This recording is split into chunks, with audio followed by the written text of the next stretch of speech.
conclusion of take one, we're on take two, beginning of take two. We had to change locations because of conflict of schedule and other meetings that were scheduled at the other location. Anyway, Paul, come on back over here.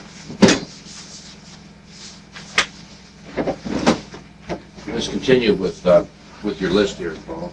Okay. I was at David Thorstad.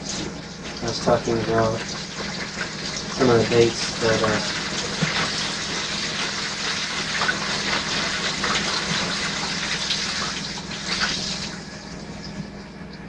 we got a better location now. We got the ocean. The bathroom. Water pipes, yeah. The bathroom is right there upstairs. Oh, I'll go anyway. Yeah, go ahead. I saw my David Thorstad, and it's like it was December 2nd, 1978, that we had a meeting out in Who's they? NAMBLA. Continue with that. Oh, once you're going to talk about NAMBLA? Okay, we were talking about I was NAMBLA. talking about David Thorstad and how Right, okay. I was on how I met him. And you're looking at your calendar there. And I have, it's kind of marked. It's kind of weird how I mark things. I don't put anything except for. Will that take it there? Yeah. I'll have to get a close up on it later. It's like, I don't know how I even remember they like it in marketing thing. They just got NAMBLA written there. That's when they formed NAMBLA, when they actually formed it. What was the date on that again? December 2nd, 1978. Were you there? Yeah. When they In the formed Boston NAMBLA? Church. Huh? In the Boston Church, yeah. Remember the name of the church? I got the name of it somewhere. But Boston Community Church or something like that. Who was there when they formed it? David Thorstad, a couple of the guys that they became the steering members later on and stuff. I'm not exactly sure who was all there. I know David Thorstad was the main one there. I believe Andretti was there. Andrea, I think it's Andrea. He was kind of a kid at the time, so Bill Andrea.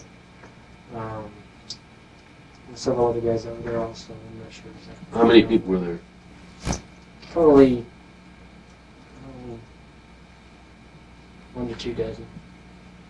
Where were they from? Mainly from Boston. They used to be called the Boston Boise Committee, and then they changed them to becoming Boston what committee? Boise. Boise, okay. B-O-I-S-E. Okay.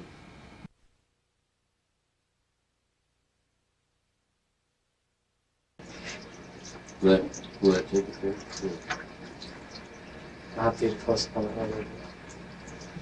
It's like, I don't know how I even remember they like it in marketing thing. They just got NAMBLA written there. That's when they formed NAMBLA, when they actually formed it. What was the date on that again? December 2nd, 1978. Were you there? Yeah. When they In the formed Boston NAMBLA? Church. Huh? In the Boston Church, yeah. Remember the name of the church? I got the name of it somewhere. But Boston Community Church or something like that. Who was there when they formed it? David Thorstad, a couple of the guys that they became the steering members later on and stuff. I'm not exactly sure who was all there. I know David Thorstad was the main one there. I believe Andretti was there. Andrea, I think it's Andrea. He was kind of a kid at the time, so Bill Andrea. And several other guys that were there also. I'm not sure exactly. How many people were there? Probably 1 to 2 dozen. Where were they from? Mainly from Boston. They used to be called the Boston Boise Committee, and then they changed them to becoming Boston what committee? Boise. Boise, okay. B-O-I-S-E. Okay. Except that sounds like something that should be in Montana. And then I was at a convention in New York with NAMBLA in June of 1980. was for some kind of meetings they were having. And I think it was a parade or something they were in. They were having a parade, and I went out there to be around them and stuff. And how many were there at that meeting? I'm not even sure, but that one was just a lot of people. And then June of 1982, I went to I think it was Washington D.C. for I think it was during the 19th or so. I got the date written somewhere, but I can't read it. That's how bad it is. It's just a bad copy. It was for a nuclear demonstration. That was in Washington, D.C. and stuff, and there were a bunch of us marching with a bunch of other groups that were marching against nuclear weapons and That was stuff. NAMBLA? Well, NAMBLA was part of it. There was some other demonstration that was taking place at the time for an anti-nuclear demonstration. So it wasn't just NAMBLA, it was all kinds of groups there. There was a big parade for it and everything.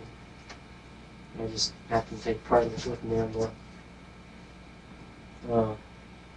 Then in October of 82, I went to Philadelphia for a meeting that they were having. They had October 82. Yeah, 82. Now it was over, I think it's Columbus Day. It was in October. It was during the Columbus Day holiday and stuff. They had a meeting at the convention hall and stuff. NAMBLA again. Gay, yeah.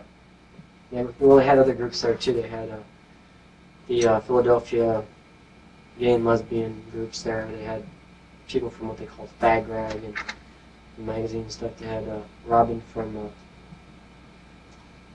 local gay youth movement they had out there and stuff. They had all their speakers and stuff from out there, and they had what other name? I got that written down somewhere. I have to get into that, but I don't want to get into detail with it right now. We can get into detail later if we have time. Depends on how much time we have. Okay. And then in December of '82, I went out to. How many people were at that Philadelphia meeting?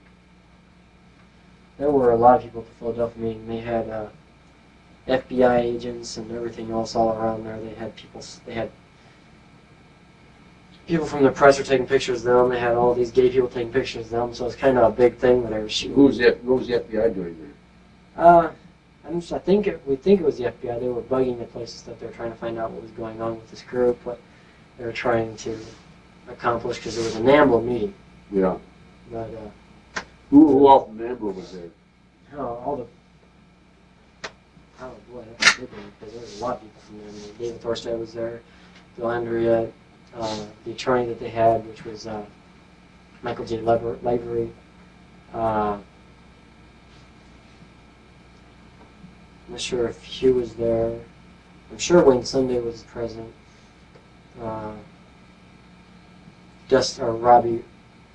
Robert Rhodes, or Manning Rhodes, I'm not sure what his first name right now. Were you molested at all these meetings? Well, there was, on the trips that were there, yeah. So were you molested at the Boston meeting, and the New York meeting, and the Philadelphia meeting? Who molested you? Different people, I don't know who they all were. I mean, Thorstad, there was Hugh Hamill, there was Wayne Sunday, there was Carl Ehlers, which was me. Summer convention in June of '80 was a picnic and stuff like that. Yeah. Is that why they had you there? Me and other kids that were there, that's what my purpose was for. Okay, keep going. Anything more on NAMBLA? Not to come back on them, because there's a lot of them, but Yeah. I'll go on with Well, let's discuss NAMBLA later on. Depends on how much time we have. Okay. Next name on the list is Harry Anderson, who I met. Is that Harold Anderson? Yeah, Harold Anderson. I called him Harry. Whom I met through, like I said, Carlson's group. And had sexual relations with him, I think it was about 10 times exactly. And I was usually at the Red Line Inn. I think it was, I'm not sure, but I think it was still the Hilton at the time. They changed the name right about the last part of the 70s or early part of the 80s. They changed the name from Hilton to Red Line Inn, and I never had figured out which it was when I was there because I never paid attention to it much. But that's where most of them took place. I also went to Council Bluffs with them, and that was from 78 to 83. I was with him. In 83, we had a big argument. I didn't want anything to do with him, and that dealt with my friend Andy, who was doing sexual things and stuff, and I didn't want to be messing with my friend Andy. What do you mean sexual things? Well, we were at some parties and stuff, and he was having sex with himself. Yeah. Andy was like about 12 years old. Andy was 12. What's happened to Andy? I don't know. I haven't. Was he doing kinky things or just straight sex? Well, mainly kinky things. Like what? Well, oral sex, and we tied him up and stuff like that, which is why I really got concerned, because he was going to do the same things that he did with me to him. And this is like my little brother, so Yeah. anybody can mess with him. And So, anyway, did he mess with you in spite of your argument? he did up until then. And then I kind of was at all the parties and stuff, and it's like I kind of pulled Andy away from him. And Would Harold Anderson allow this? You didn't pull him away? He had nothing to say about it, Okay. because I told Harold Bear that I wouldn't go to the parties anymore. Actually, I wouldn't bring any more of my friends to the parties if he didn't keep him away from Andy. Because of the kinky things, or just in general? In general, I didn't like the guy. I never did. I mean, because he always tied me up and beat me and burned me cigarettes and stuff. I just didn't like him. What did he pay you to do that? Not enough. $50, $75. Tight one, huh? Yeah.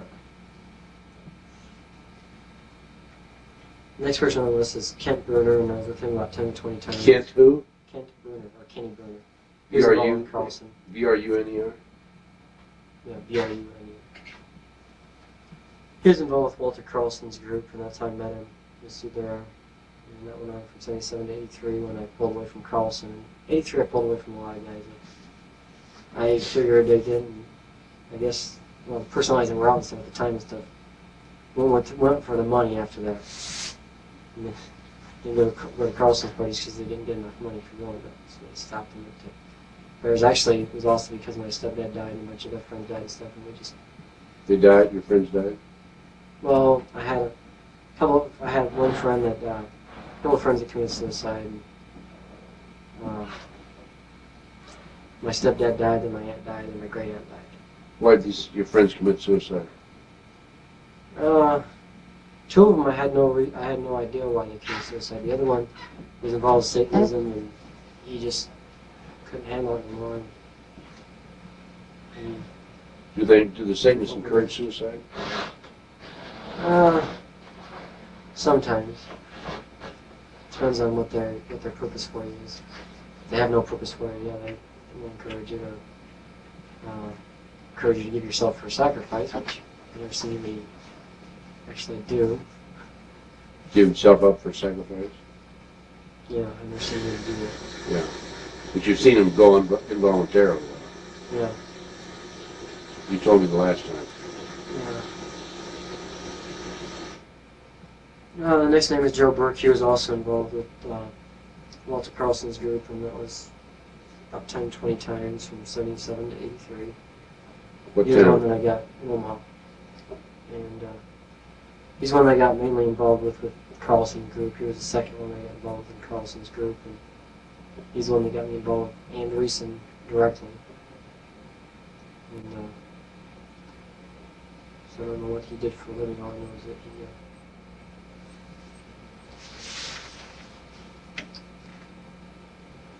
liked boys. I don't want to say much more. Next guy is, was at the time I thought he was John Mahoney, and now I know that he's Eugene Mahoney. And happened from 77 to about 86. I seen him at parties, and I had done a few sexual things with him under 5 times I was with him. In fact, I think it was more like 2 times I did something directly with him, and then there was other times I was with him that he was with other young men and stuff. And I met him through Bear's group. And then there's another guy, his last name was Nelson. I don't know what his first name was, all I know that he was a lawyer. Well, this last one, he's in Omaha. Nelson? The other one before that. Oh, yeah. Mahoney? Yeah. Mahoney. Omaha. What is his occupation? I don't know what his occupation is.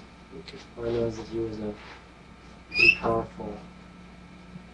With all of Well, break in here, Ted. You have a phone call from your sister. So Oh, okay. can you take a break there?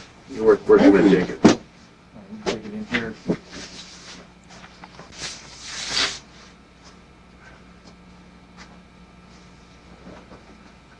I'll be all right. the yeah, Nelson. All I know is that he was a lawyer from the Omaha area. That's his last name. And I met him in '83 and '84. How old guy is he? He's probably in his, well, at the time he was 83 and '84. He's probably in his 30s. Probably early to mid 30s. And I was with him twice. I met him at one party with Bear. Next guy is a guy named Jay Jura. He was also a lawyer. And met him at a lot of parties in Omaha, and I also seen him in Washington, D.C. And that was going on through 80 to 86. And I was with Bear and also with King. I know he was a lawyer. We talked a few times. I was with him like 3 times, sexually. And he's from where? He's from Omaha. Okay. But he was in Washington, D.C. also. Well, he went for a trip. A couple of trips went down there and stuff, but one trip I really remember most. This guy's Mike Heveron. He's a teacher out in, I think it was Payan or something. He got canned because of contributing to delinquency or minor giving him cigarettes. But he had some very questionable tapes that I remember him doing stuff. What time was that? When was that? It was from, it was in 1980. Took a bunch of trips out to another town, and he used to film us doing different things. Porno films? Well, some of them were, but he filmed some other films too, but he also did that. With certain kids, he'd pick them out. I was with him about 4 times. What do you mean you pick them out? He Kids would- on the street or kids that were with you? He picked out kids from his class. 'Cause he was a teacher. Kids from his class and stuff, and they'd go on field trips and stuff, and then they would film different things, and then he'd pick them out during them trips and stuff, which ones he would start abusing sexually. You take pictures of the Figure ones out you wanted which to go ones. after. Yeah, he'd figure out which ones were easy targets. I wouldn't say anything. How could he? Oh, I see. The ones he was worried about, the ones that would talk. What town is he from? He was from, I think, I'm not sure if he was from South Omaha, but I know that he worked at either Payne or one of the schools in Omaha. He got fired a couple of years back. Oh, you said some school, Paley or something? Payne or Yeah. La Vista, somewhere out there. Is that a part of Omaha? Well, it's in Sarpy County. It's Okay. not in Omaha. So. This guy, all I have is the last name. His last name is Todd. All I called him was Mr. Todd. He was with Carlson. I was with him 5 or 10 times in 77, 83. And it was in Omaha. How old a guy is he? He's probably in his early 20s. And what, you know what he did? Any of these people did? I don't know what he did. I know that, well, actually I shouldn't say it. I think he did something with, well, he was going to school. At the time he was going to UNO. So that's all I remember about him is that he went to UNO. How many times did you say? About 5 to 10. And they So were I know all he was. Omaha? I knew he was a victim from before and stuff because we had talked a lot and stuff. He had grown up being abused by these guys, and he just was like 20. In his early 20s, I think maybe 20, 21. So he was some of the earlier victims. I mean. And they had these guys have been going on for years before they even got a hold of me. The next guy is Carl Ehlers, and he was involved with NAMBLA. I met him out in New York. And I was with him about 3 times, and a kid named Harold Baker. He was a kid that was always with him. When Carl Ehlers got arrested, not sure exactly when he got arrested, but he got arrested and charged with sexually abusing some girl or something. He'd actually sexually abused a lot of other people, but they didn't want to bring all of it out. Where was he arrested? I think in New York. I'm not 100%. You know what his occupation was? No. You know where he's from? Was he from Omaha? Carlos? No, he was from out there on the East Coast. I only met him through Nemo. This guy is Tim Anderson. And, Any relation? to Harold? No. Tim Anderson was probably in his 30s. And I met him through Carlson too. He's always at the parties. I was with him.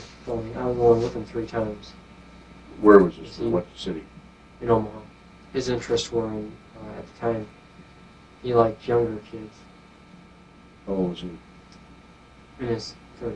Okay, you said that. Next guy is Wayne Sunday, which I was with him one time. He's kind of a fat, plump guy, but kind of sick. Met him through Nambo too out in New York. Stayed at his place most of the time I was in town. I stayed at his apartment. And, he was on the steering committee with the Nambo. He's one of their head guys. What did he do for a living? I don't know what he did for a living. I know he was the head guy on the steering committee for Nambo and did a lot of work for them. I'm not sure what he did outside there. I mean, I could probably figure it out. How old a guy was he? Probably in his 30s. Kind of bald on top, fat. And I had hair on both sides and no one else. And next guy is Larry King, and I was with him under 10 times, which was actually about maybe 5 or 6. Larry came from Omaha? Yeah. Okay. And then Bob Franklin credit union. Met him in 80, and I met him in 82 or 83 at the parties. Seen him in 80 at rituals, I seen him in 79 at a couple of rituals, but I never really knew who he was until 80, and then I was introduced to him. And in 82, 83, some stuff happened. I met him at the parties I met him through Bear. And then he started inviting me to his parties and stuff, which I never really had to do anything with him as long as I kept his big shots that he brought in happy. He didn't expect nothing from me. He paid me good. Who were the big shots he brought in? A lot of them, I don't know. A lot of them were like senators and congressmen from other states. A lot State of them, senators he'd or send U.S. me senators? to them. State senators or U.S. senators? State senators, U.S. senators, congressmen, governors. I mean, Do you that's know where I these- got involved with the Washington, D.C. and stuff, and went to Washington, D.C. a lot. And he was also, I believe, involved with Monarch, because I remember seeing him, or a fat man that looked like him, maybe younger, in the early 70s and stuff when I first got involved with Monarch. So I think it was him. I'm not 100% sure. It was off an Air Force Base, which is also where I met Wall. Which Wall? Name him. First name. I want it from you. What, Jerry? What was his first name? Jerry? Jerry Wall, the... Jerry Wall with the FBI. He was an FBI agent in Omaha. Traveled a lot. When did you meet Wall? I actually, trying to go through that. I'm not sure, but I remember seeing him in a lot of the things that we did all through the midway through the 70s up until probably after about 76 to about the time I got away from everything in 86. It's about a 10-year period that maybe, about that. How many times did you see him? I seen him a lot of times. Whenever I went to training and stuff, he was one of the guys that was there. I never really got to, not every time I went to training, but about once every couple of months I'd see him. Training for what? Monarch. Okay. He was one I just of want you to say this. Yeah, okay. So there's no question about what you're Okay. talking about. You understand what He I'm was doing? one of the guys that did the mind control stuff that would kind of be like the protector. He'd kind of talk to you when things are happening and stuff and kind of try to make you think that he was on your side and stuff and you could trust him. You couldn't trust nobody else, but you could trust him. Well, see, when I say Jerry who or Wall who, what I'm Yeah, trying to do is, I don't want anything to be for granted. I want it, you know what I'm saying? yeah, okay. I want it all to be, I remember him want it all to because- hang out. I remembered him connecting with Larry King and stuff because they had met they talked several times. Larry King provided some boys for him. There was a party, I remember there was a small kid that Jerry brought to the party. This is like in the late, before I pulled away from the thing, 86. How old was the kid?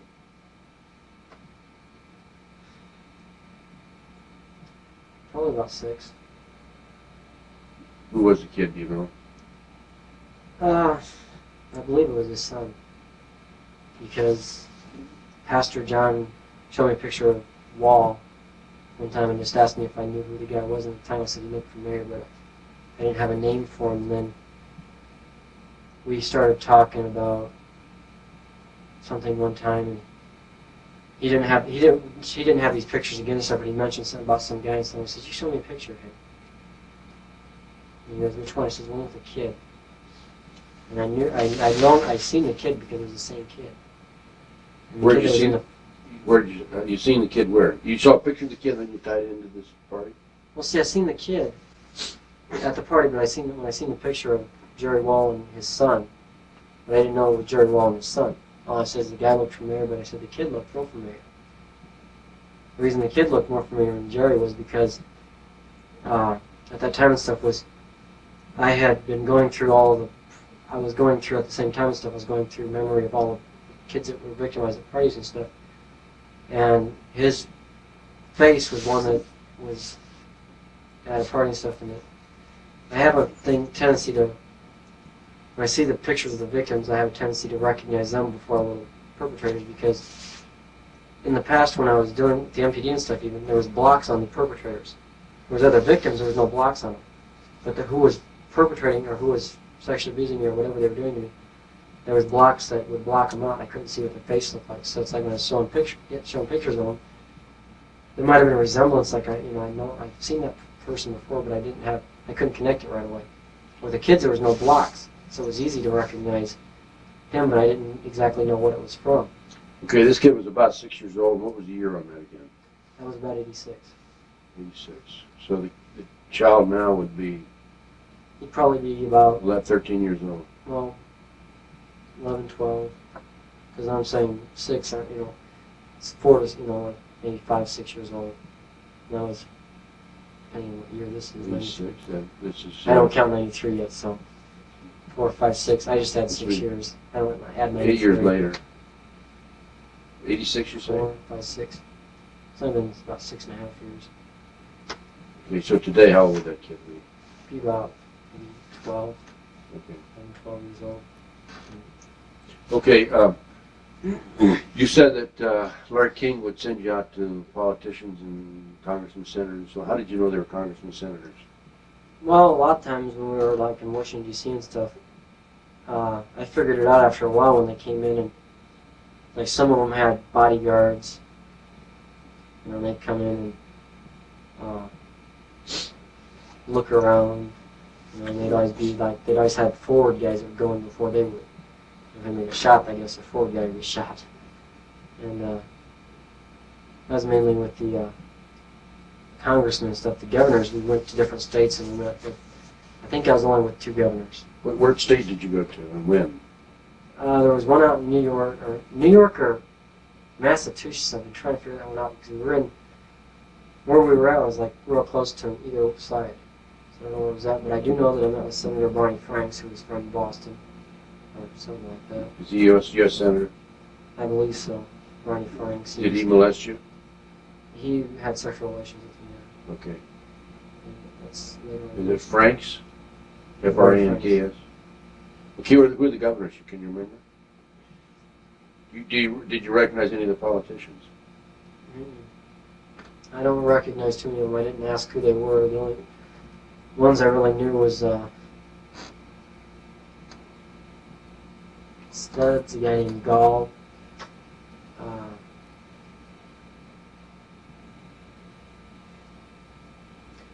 weren't any state senators from Nebraska as far as I remember.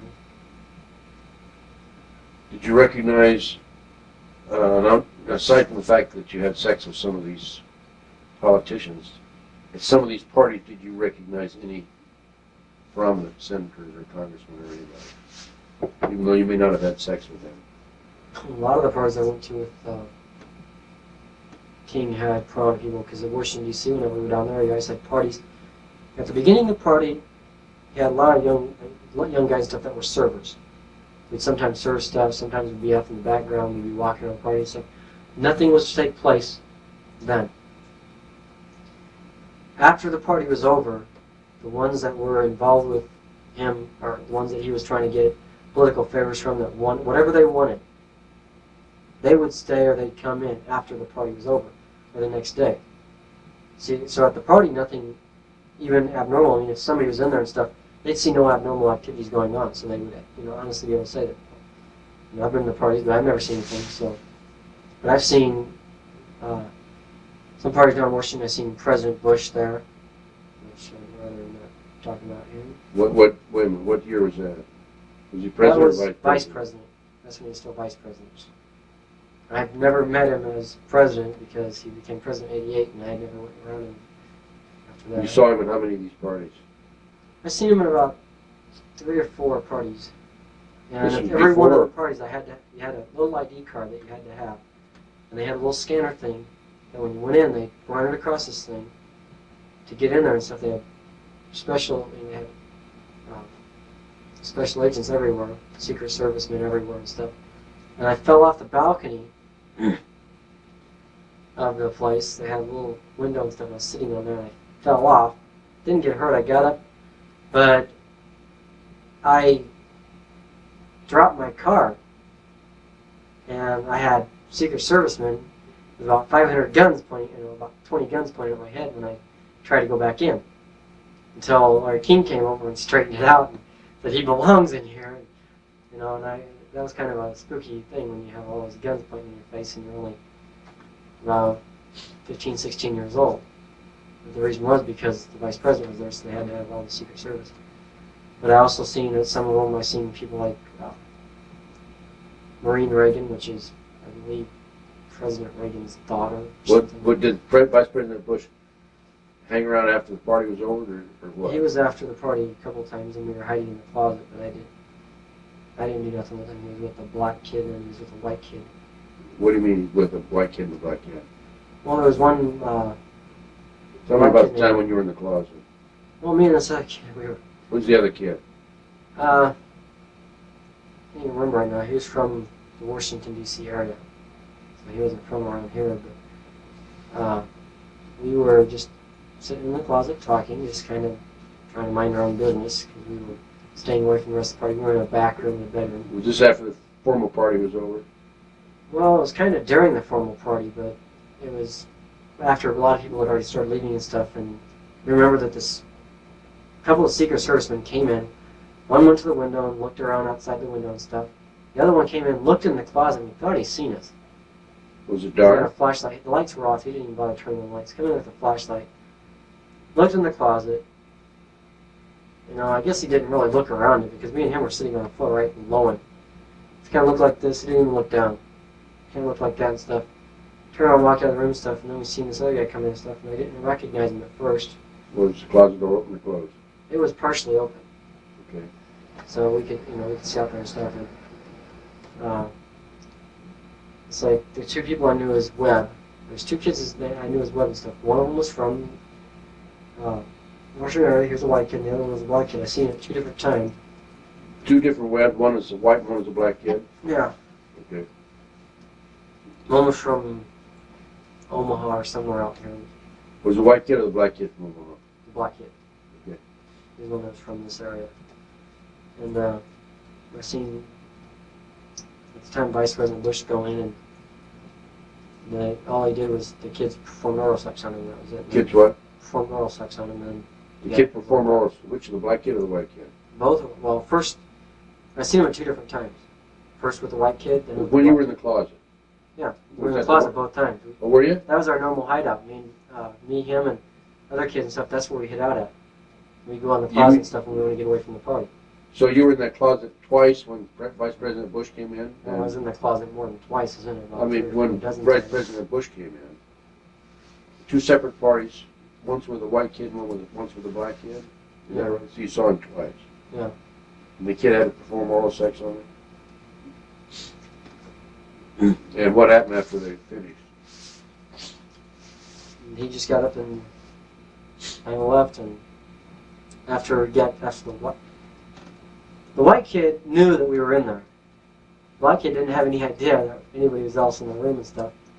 But the white kid, his name was also Joe, it was Webb, and I'm not sure if that was his real name or if he just tried to copy the black kid, because the other kid's name was Wally Webb. Was his name, and the other kid was Joe Webb. But he told us, okay, you guys can come out of the closet now. The white kid did? Yeah, he knew we were in there because he was one of the kids that used to hang out with us all the time. Maybe like 3 or 4 of us, we just sit in the closet and stuff. And well, he used to hang out in the closet and stuff. He figured you were in there, huh? well, he knew we were in there because he seen us go into the bedroom before we went in there and stuff. We told him we were going in there. He said, we're going to go in and, in the bedroom and stuff and talk. Because that's what we did. We went in there and talked and stuff. So he says, okay. He says, I might come in and join you in a little while. Because it was the only place you could hide from Larry King at. He never knew where you were at when you were in there. He always figured you were up in some room with somebody, and so he never went and bothered looking for you. So he just disappeared for a while, and he'd go and look in the bedroom, he'd never look in the closet. Which had all kinds of stuff in it, too. What do you have in there? Clothes, anything. I mean, he was kind of a wild guy. I mean, I don't know if anybody knew that he was a drag queen, but he liked to dress up in women's clothing a lot of times. I mean, you got Queen of the Max, and So you're talking about all kinds of women's clothing? he had some women's clothing in there, but he had men's clothing, suits and stuff. Could have been his wife's clothing? Not in his size. Okay. She's a small woman. So did you see Bush there any other time? I just seen him at a couple other parties, but I never seen him do anything. So you saw him probably at total of 4 parties? Yeah. You saw him involved in the sex act twice? Yeah. What happened to this Webb kid from Washington, D.C.? As far as I know, he's still down in Washington, D.C. What happened to the other kid? Black Wally? kid? Yeah. Or I don't know, no. Joe Webb was the black kid, wasn't he? No, Wally Webb. Wally Webb, okay. He's from Omaha. Yeah. What happened to him? I don't know.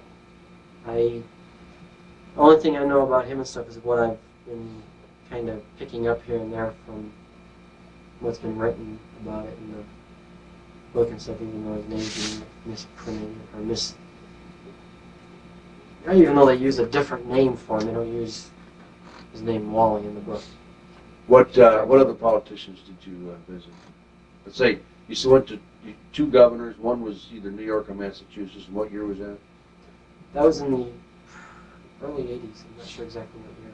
And where was the other governor? I couldn't even say for sure. I know it was down around on the East Coast, though. It was down lower toward Washington, D.C. because we were on a trip there and we drove to where it was at. So I'm not sure where it was from. Who's we? Larry King. He was the one that always...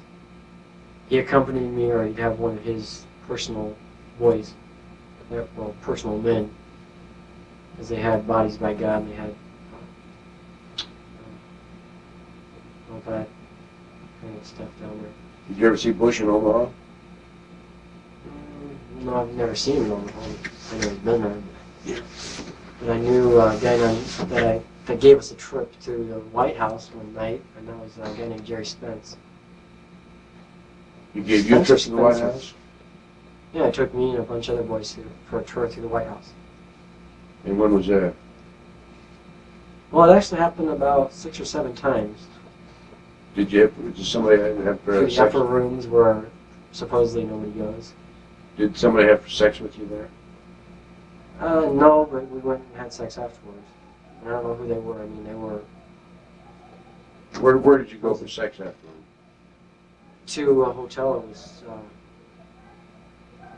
near the Lincoln Memorial. Do you know who had sex with you? Spence? Do you know where Spence is from? No. All I know is he was Who introduced you to Spence? Larry King. She got me involved with what they called Bodies by God, and then they also had another group which I was involved with, which was Dream Boys. Okay. The group that they ran, and Larry King was part of, with getting boys and young men involved. I'm going to show you some pictures. I'm going to show you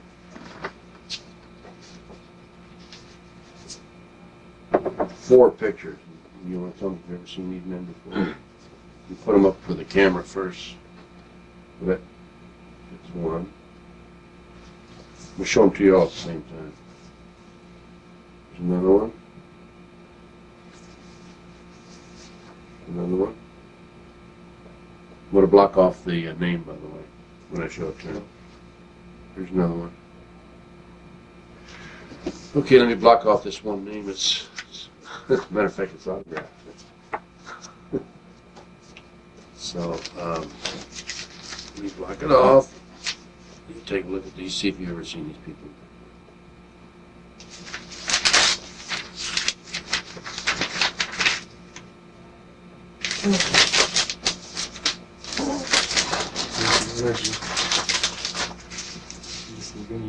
I'm going to show it to them like this.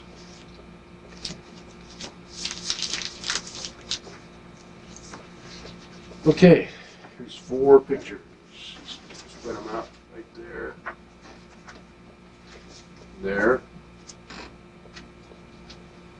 There and there. Some of you have never seen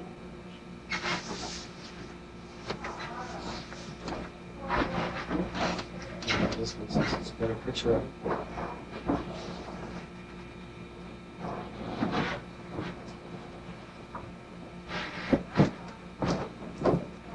Looks familiar.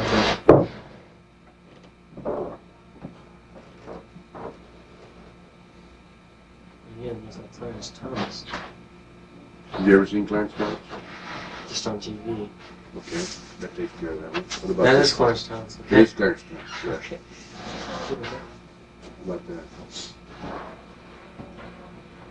Looks like somebody who's at some party with Larry King. I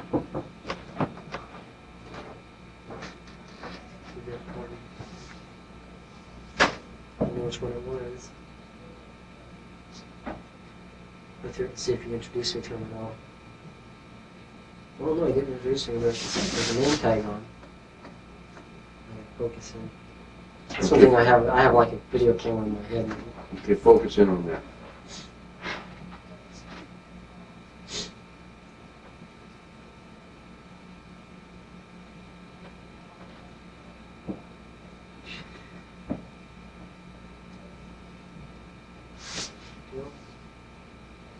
Bob.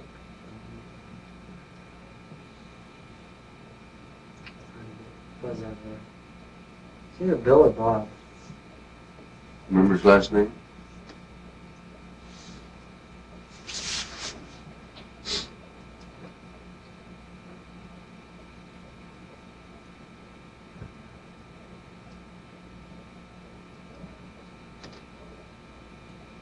Alan? Bill or Bob Allen? Alan. Where'd you see him? Trying to Well, I see him in several different places. It was all dealing with political stuff with Larry King. You remember where? I want to say Dallas at Fort Worth. Or at the convention when you went down there? Yeah. The ranch and What ranch? Washington, D.C. The South Fork. One where I guess they filmed, what they say, Dallas or something. Some movie. In Dallas, that's Dallas. I say Fort Worth. Dallas TV. The Dallas TV show. Yeah, Okay. I guess. Did you see him there? Yeah. And who was he with? He was with, well, there were several people. I don't know who he was with, but I know that there was a guy named Bill or Bob, Alan or Alex. I'm trying to get the last letter on the name. Alex doesn't sound right for the last name. Alan is. I gotta say Alan. I gotta say Alan because You say Alex is not a last name. this guy's name is Bill or Bob Allen? Yeah. Okay, I'm gonna, for the purpose of the camera, I'm gonna take the signature. This is an autograph photograph. I'm gonna show the camera what his last name. You didn't see this autograph, this signed autograph. No. Did you? I'll show you what you came up with.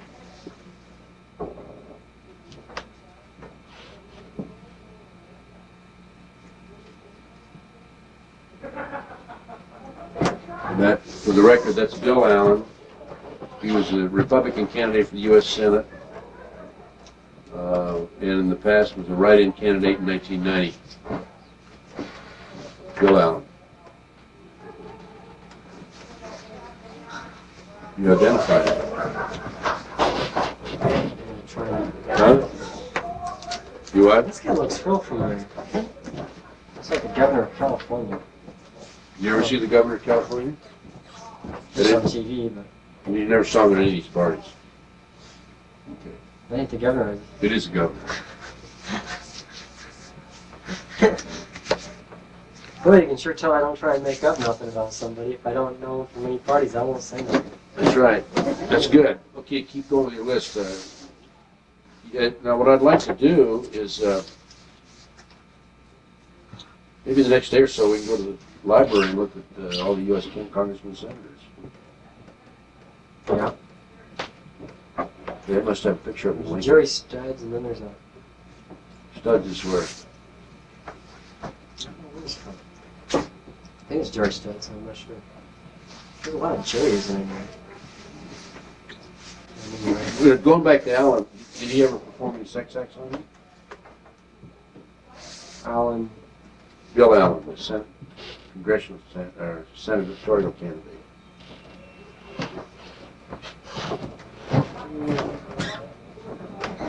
You just saw him at the parties. I see him at parties and stuff, and I know he was around after the parties, so... I knew he was aware of what was going on with And he's and stuff. a friend of Larry King's.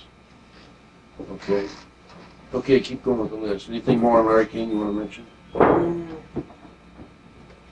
Well, I have to go into separate. Later.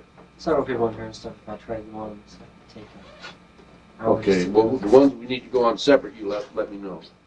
I can, Huh? I mean, I'll put an asterisk on them. Well, here, I'll make a note of their name here. Okay. Oh, Citron, Banger, Anderson, and so forth. Carlson anymore, he's been through prison.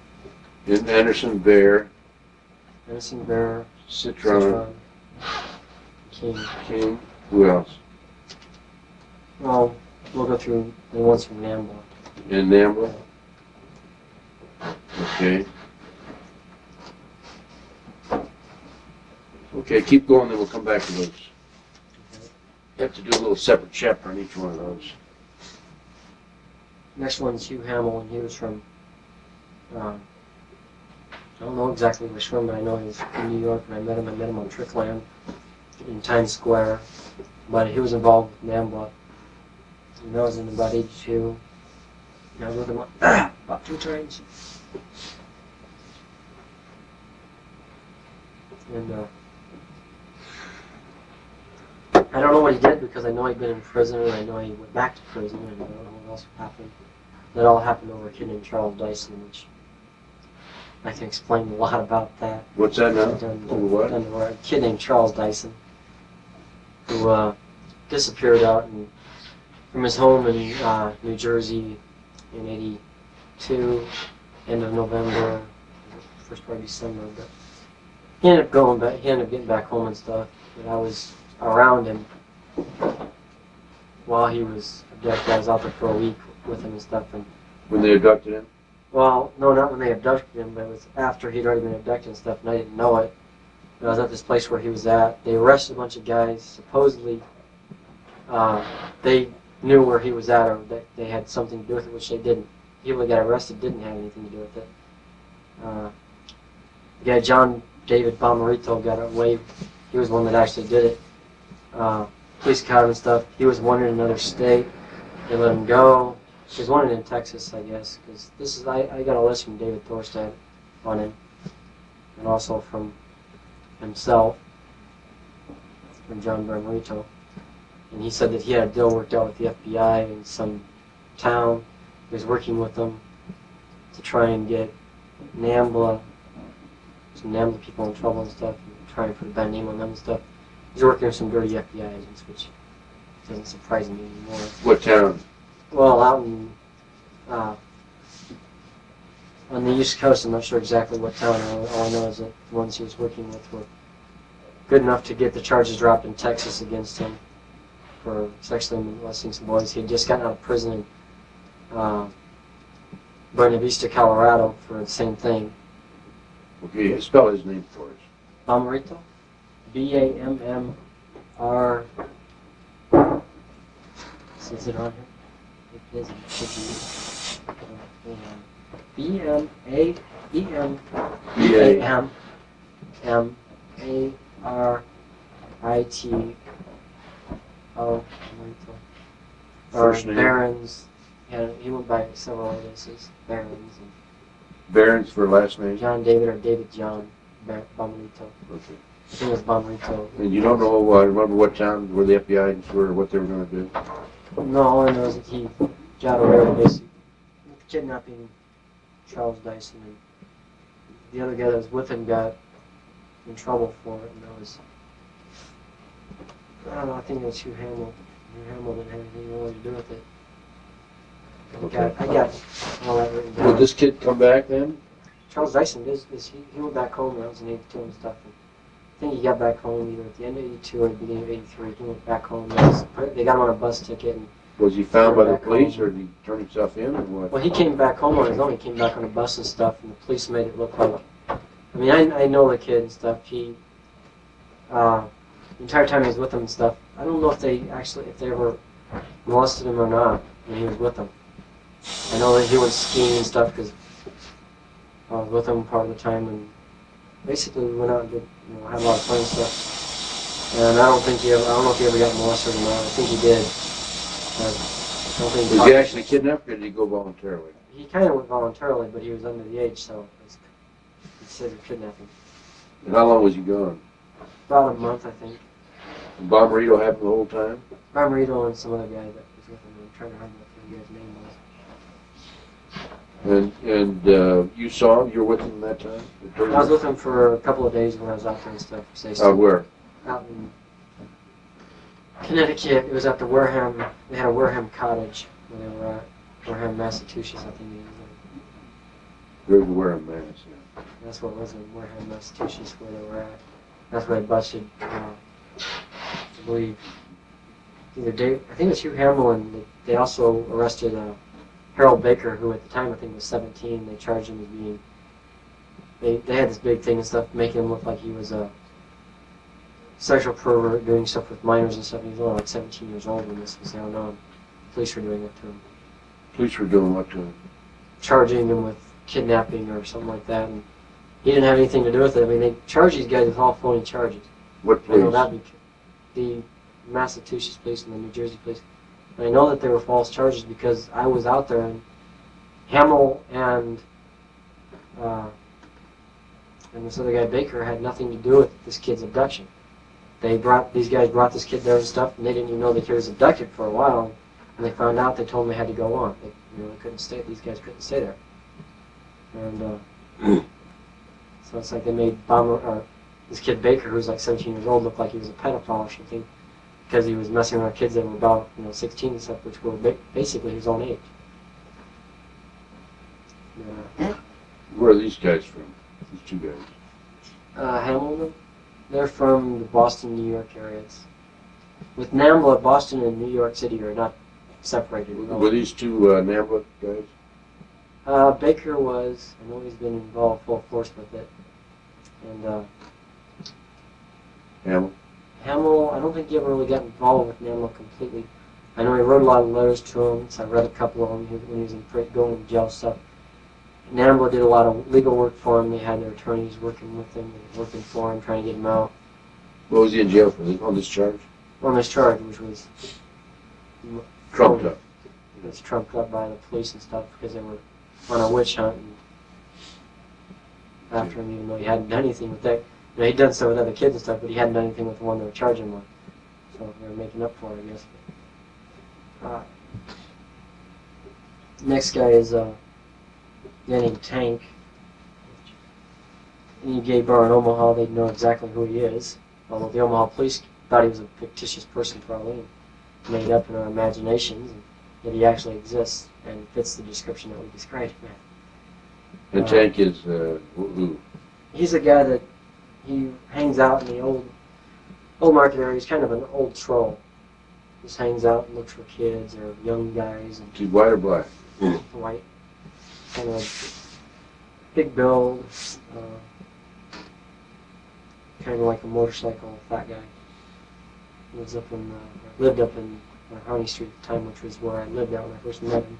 Oh, you and when did it happen? Oh, I met him in... First time I met him was in the mid-'70s, and I first got involved with Carlson and that, and started going down to the old Diamond Bar, which was not where it's at now in Omaha, 'cause it's about a block away, because it was across the street from the bus station, which now is a parking lot where it used to be at.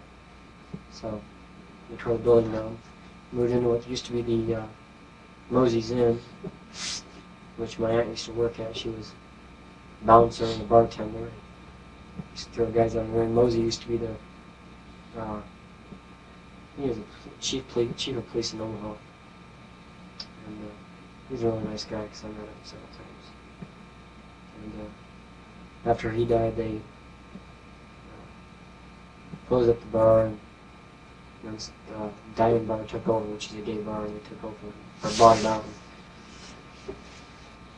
They moved in, but that's where I met him at.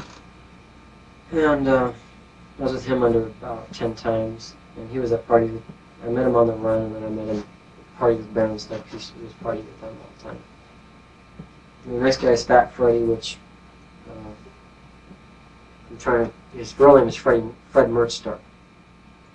He's, as far as I know, he's still living downtown area and stuff. He's still picking up young boys. He's always had runaways living with him and stuff, and he always takes advantage of them, making them prostitute themselves, the other guys, to himself. At the time, he was probably in his 40s. So he's probably well into his 50s now, probably about mid to late 50s. He's a heavyset guy that always complained that he was going to die of cancer and die of this or die of that, and he never died. Maybe he should have. I met him at the same time I met Tank. So they were kind of running together. They were friends up. And he lived up in Jackson Street, about 16th and Jackson. He always lived in the downtown area around the gay bars and stuff. I met him at the same time we should go out in the mid-'70s. And I also seen him at the run with Charlie Fair. And the next guy is David Groton. I was with him 5 to 10 times from 79 to 82. So prison, I think that was. I was out in New York, and I was with Namble. So he was involved with the same. You know what he does? If you know what any of these people do for a living, mention that also. Yeah, I will. He goes to prison. If he's a prison ex-con. Well, I think he probably would be now. I think he went to prison in 82 or 83. I'm not sure. All I know is he disappeared for a while. Namble was complaining about one more than members around the 2 weeks. For child molestation and what? Yeah. Well, do these Namble guys pick on girls too? Some do, but most of them involved Namble are involved with the boys and stuff. At least the ones I know. It's kind of interesting, their bulletin there for sexual freedom for all ages and stuff, but yet in their bulletin is filled with little boys in it. Yeah. You know, at least that's what it used to be. I don't know if it is anymore. Yeah. Because I haven't seen one for... as Paul, I've never seen one, but going on the memories of that first night, it's probably about 3.5, well, maybe more, like 4 years now. Yeah. Been hard to get in prison. I know what you They mean. won't let him go, I don't think. And again, I don't know how they found me when I was in prison and started writing me again. Namble did? They started writing me and sending me letters and stuff, encouraging me. And I'm like going, no, what's your encouragement? You guys are gross. Well, somebody in the prison took him. Well, no, it's like when I got arrested. That's the weird thing about it. Nobody in prison knew me, but it's like they knew that when I got arrested and stuff. So it's like funny that they're in connection with the people in Omaha, and how would they know I was in prison? It had to have been somebody that they know in Omaha that would have told these people. David Thorstad was sure is dead, but nobody can get anything out of him. I mean, Why they do say you that he think? died of AIDS. Oh, they did? That's what Dr. Denson Gerber said, that he died of AIDS. Yeah. So if he did, then it's kind of good and bad. It's good that he's dead and he's not abusing more kids, but it's bad because I just think about the kids that he might have infected with it. Sure he did. It's just when they're double Eddie, I guess. That's a different story. This guy is Jack West. I was with him 10 or 20 times, and he worked at the Max. He was a bartender for a long while. I mean, What's the Max? The bar? Max Bar, Maxine's. I don't know if it's Maxine's or what. But they call it What city? Omaha. Across from the Omaha Police Department, in fact. You look out their window and see them. In fact, all the gay bars are right around the police department in Omaha. It's their protection, I guess.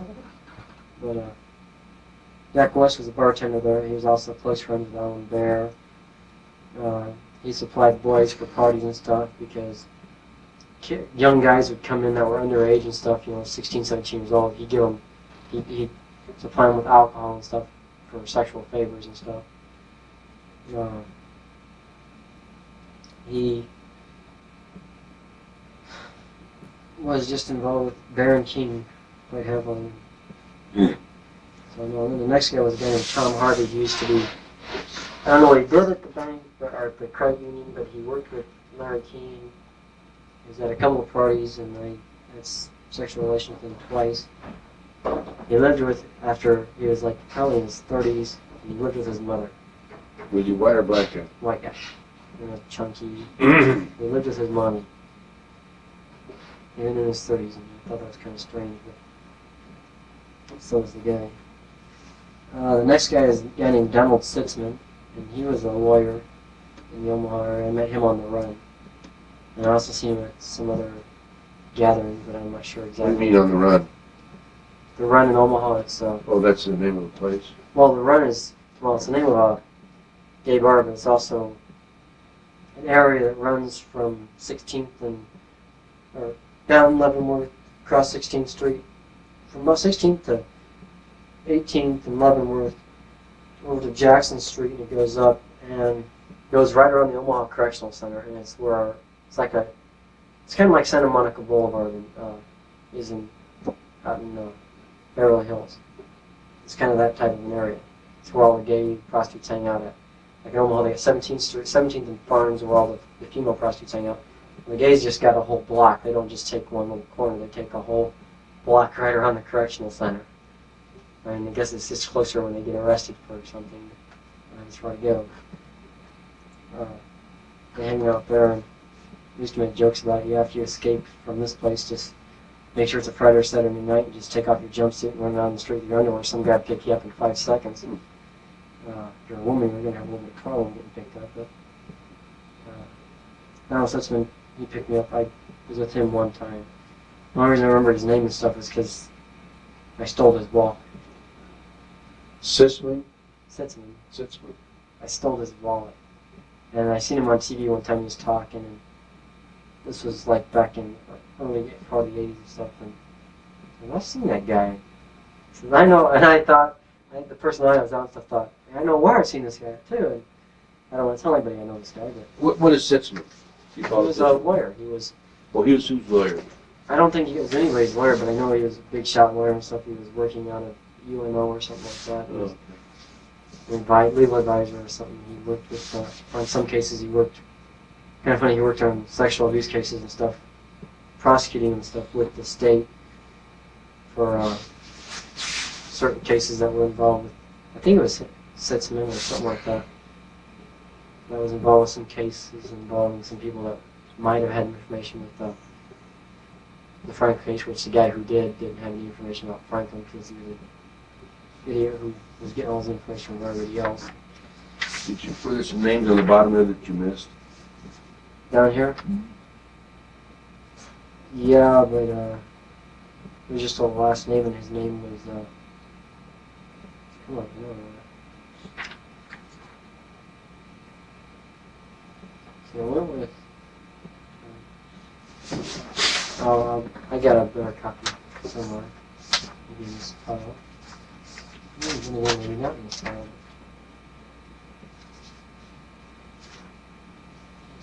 Yeah, that's a photocopy, so you need the original. Yeah, well, I had another photocopy of this same page that got a little bit more of the page on it. Okay, so it's in the, it wouldn't be in the victim info. It wouldn't be in the cult info. Let me turn off the camera. No, I got it.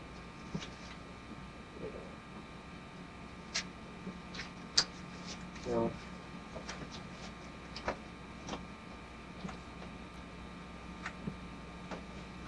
Kids file, there's nothing else. It's like the blank file. Ah! You got it? Yeah, it was sitting right on the top. No wonder I took a photo. Just underneath a couple other pictures. No, that's not a good one. Murray. It wasn't on there, but I just remembered what it was. Okay. Center, because they were all like this one. Murray. He was the guy who hung around with Tom Harvey and King and stuff, and went out to lunch a couple times and stuff, and they got him drunk one time and ended up in bed with him. I don't think he was into that kind of stuff, because when he woke up he was kind of like going, where am I? He didn't remember anything. What did he do? Murray. He worked at the bank as president with King and, no. Well, that was in '83 in Omaha. I didn't bother telling him what he did because he couldn't remember. I figured, why should I tell him? He was just drunk. I don't think he, You don't think he was one of them? no, because he was upset at himself.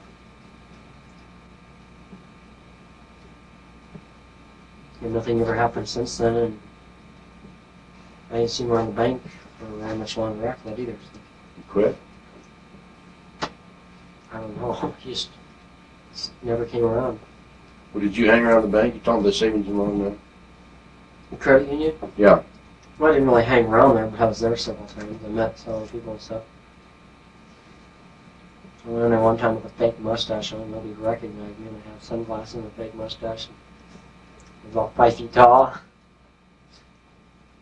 I thought for sure they'd recognize me because I'd been there enough. Next two guys I've had to put together because they were always together at the same time. And I believe they were probably brothers. Well, actually, they were brothers. They were twins. So I hope they were brothers.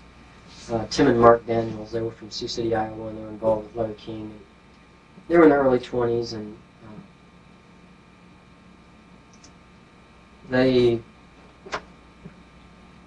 were victims themselves. They were part of a group up there that was running with a bunch of teenage prostitutes at the time and stuff. And it's like a couple years ago, I guess, a bunch of teenagers in Sioux City, Iowa got busted for prostitution.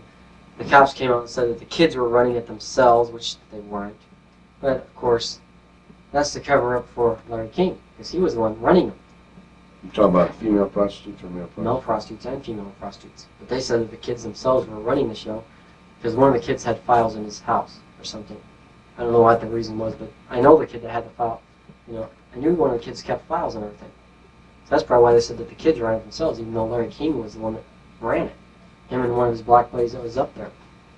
And in fact, one of the other girls who right now is indisposed until probably June for anybody trying to talk to her because she's on parole and she doesn't want to. Yeah, I don't blame her. She She doesn't trust him, does she? Yeah. Okay. And I told her she was going to talk to Roy before she got out on parole. And I said, well, I told my brother, I said, when you talk to her, because my brother's going with her for a while, and I said, when you talk to her, tell her she don't talk to Roy until she gets out of there. I says, because that'll be a sure way to get her parole tonight. They'll make her jam it just like they did me. So I says, don't, I says, not to put Roy down. She one of these girls? She was one of the girls that went up there all the time and stuff and was involved with going to the parties and in Sioux City. And Were the parties between Omaha and Sioux City? they had a lot of parties between Omaha and Sioux City. It's like, we flew out of Sioux City to Washington, to go to Washington, D.C. quite often with Larry King. And, yeah, there was a lot of parties. Did you have any parties down here in Lincoln? A couple, they were usually at the Hilton, which is... Telephone? Just turn the food. Wow. Sounded like Jackie. Gone.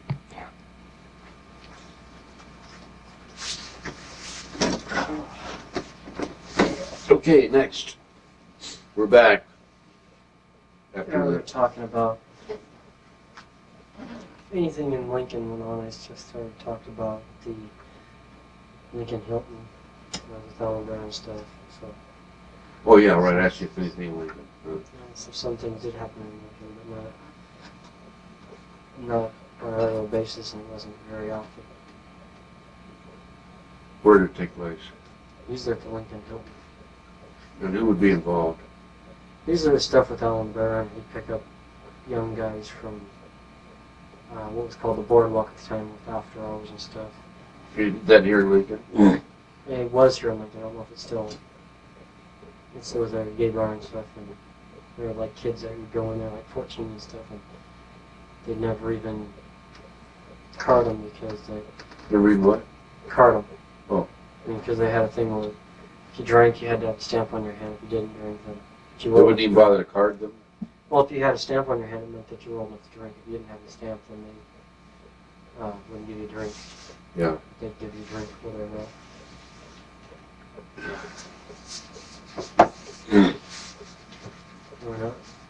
And who else was with Alan Bear? Well, usually when Alan Bear came down here, it was usually with himself or young guys. So it's usually on his own. Okay. But there's other guys that were from Lincoln that I don't know who they were, though.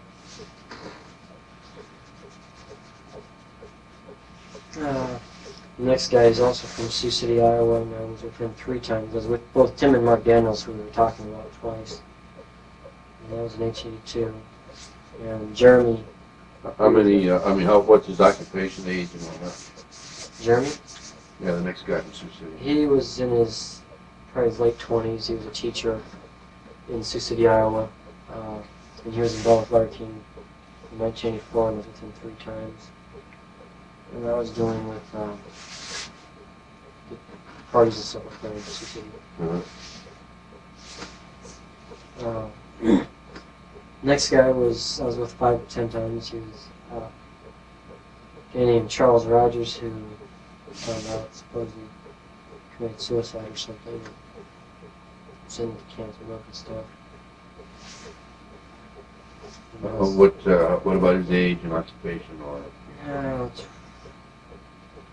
20s.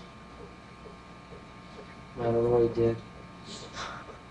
All I know is that he was one of King's lovers. Black, white. I think it was black. So he was in Omaha. Yeah. He was in his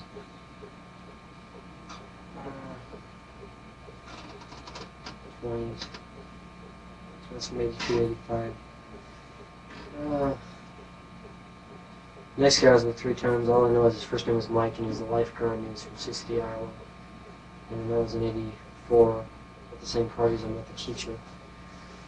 And they seemed to know each other quite well. Who took you to Sioux City? Larry King. His trips with him. Driving? Yeah.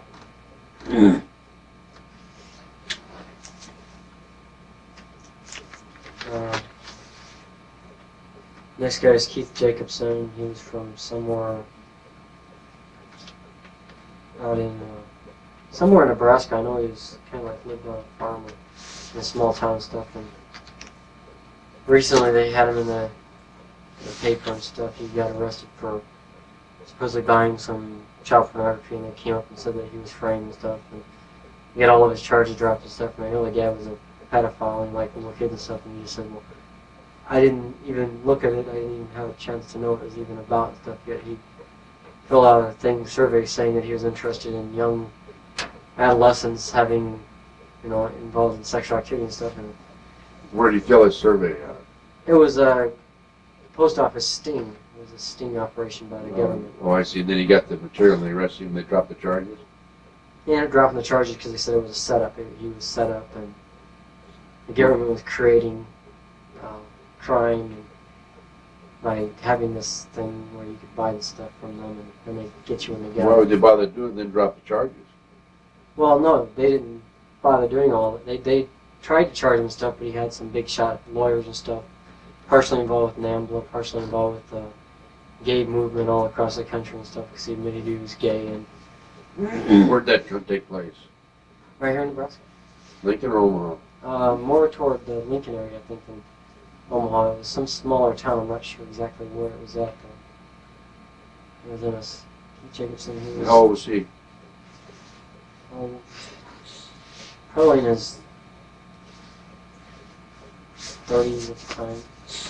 Close to not that or so. Did you tell me his occupation? I'm not sure what his occupation was. I know he lived on a farm or something. So maybe he's a farmer. I don't know. That's from 84 to 86. The next guy was a guy named Harold Johnson. He was pretty involved in it. That camera on you, did you check it? Yeah. Okay. And Harold Johnson. he was involved with a lot of different people. I was with him for about 3 or 4 times. And he was involved with Bear, which Keith Jacobson knew Bear too, and they ran around together. So Bear supplied Muslim boys, and vice versa. He supplied Muslim boys from a smaller town from where he was at. Occupation? And, Age? probably 40s, 50s. Married for about 60s now. Next guy, all I know is that his name was Pierce, and that he was at the Dallas convention with Larry King. Pierce? Yeah. I don't remember anything else about him. All I know is that we did something one time. And also, there was a guy named Johnson there that they were both involved with the GOP garbage. That's what it is for the Republican Party, GOP. I don't know what GOP stands for. Yeah. I don't know. Republican. They were both involved with the, They were both at the Dallas convention at the yeah, how many times did ranch. they molest you? Once. Once each? Yeah.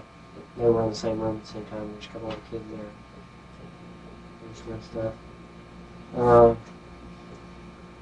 Next one is Barney Franks. I mentioned earlier. I remember the name, yeah. Senator or congressman, I'm not sure exactly what he was. I know he's a politician from Boston. Prestigious. He was involved with King and with NAMBLA. I met him in Washington, D.C. several times. I met him in Boston several times at different locations. So it was kind of in several different places. Total. About 15 times. 10, 15. How old was he? It's probably 50s then. So he's probably in the 60s, I don't know. And do you remember if he was a congressman or senator? I think he was a congressman. I'm not sure if he's a congressman or if he was a senator. That's what I'm trying to figure out. Yeah. But he was mainly involved with Larry King. And that's who I met him through, even though they had disagreements on politics. And the reason was that Barney Franks was a Democrat, and Larry King was a Republican. I was going to say homosexual, but they both were. And that's the only common thing they had about him, I think. Was he black or white? White. Older guy, kind got you about by your bill or something. So. He was that well built? Don't laugh. He's a little bit bigger, you know, huskier size than, you know, not a guy of my size, which I don't know too many congressmen or senators that are my size. I don't know too many people who are. Next guy is a guy named Bob Gage. And he was from Los Angeles, and that was with not Larry King, but Alan Bear. How many times? With him, one time, but he was one of the main contacts for the drugs. In Los Angeles? Yeah. Did this sexual act take place in Los Angeles? Mm-hmm. What was the occasion for you being in LA at that time? Huh? Why were you in LA at the time? I was there with Case, and we were there to mainly, in '85, I was just picking up packages and bringing them back to Omaha, and when I found out what the packages were, and I kind of didn't want to pick them up anymore. You were Case? Again, well, I call him Chase. I said Case, but I missed the letter. C-H-A-S-E? Yeah. And who is he? He was a guy that I used to go around on scavenger hunts for Larry King, or not Larry King, but Alan Bear. I keep getting those two mixed up because they're almost tied in with everything, together with everything, so I get them tied up all the time. And Chase was from Omaha, but he was always one that was sent with me to go and pick up things, go and get other kids from other cities. So how was this guy involved in the drug operation out there, Gage?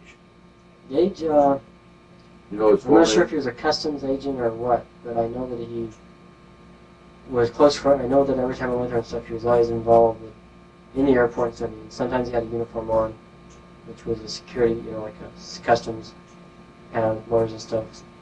It was at the international airport in L.A. Okay. I live about 5 miles from there. So, Well, yes. tell me about it. How would you pick up the drugs and all that? And how was he involved in the drugs?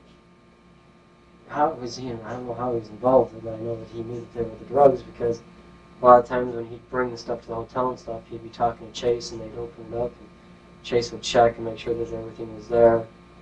Sometimes they'd take stuff out and they'd weigh it. And Would he bring the stuff to the hotel room? How did you know they were drugs? I know what cocaine looks like.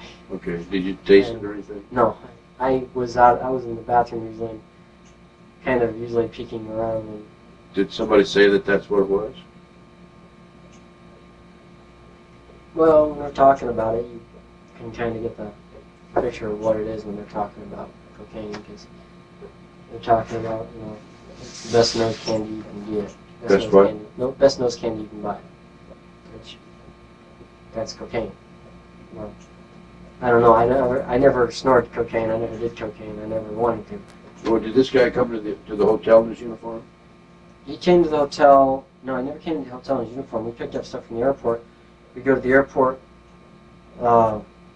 We get off our plane. We would be going in this thing, and they had this. It's kind of. You probably know what it's like going through customs. Yeah. And they have a room or something. Yeah. Well, he'd come out of the room with a bag. You get off a domestic flight. Yeah, we get off a domestic flight. Where would you meet him there? We would have to go through. We go through the airport. We go to where they have the customs offices at and stuff. You have to go all over the place to get there inside the airport because they got it off in one place. But we'd go there. He'd go in this room. He'd come back out and give us a package and say that everything was checked out okay. Now he had a uniform on there. Yeah, had a uniform on stuff. Okay. So he'd just, he'd give us the bag, and we'd usually just walk away, or sometimes we did this several times, stuff where we actually flew in, got on a flight that came in from another country, which wasn't hard because they fly us to California, and then we'd take a plane to somewhere else, Wait a minute, you get on a flight that would take you out of the country? Yeah. Did you have a passport or a visa or anything? Well, you can get fake passports. I know, but did you have them? Yeah, we had fake passports all the time. Well, did Gage put you on When we these? went there, when we got there and stuff, we always had the fake passports with us because Alan Bear had them already set up and stuff. I had 4 or 5 passports under 4 or 5 different names. Who gave you those passports? Alan Bear did. He's the one that got them all for us when we went to California with him several times. He had some of his friends that worked in that department make up all these passports and stuff so we could just... What department? What is it? I don't know what department it is. There's an office You building. applied for your passports at the post office. Yeah. Is that where you got them? Well, in California, yeah. Huh? In California, yeah. We had to go in there, we had to go through this stuff, but it wasn't that hard because we just went in, they took our picture, and the guy who made out the passports gave it Alan Bear and says, well, they've got 5 new identities. Wait a minute, where would you go? In California or here? In California. And there was an office out there where you'd walk in? Was there an office official at Alan government? Bear. I don't know.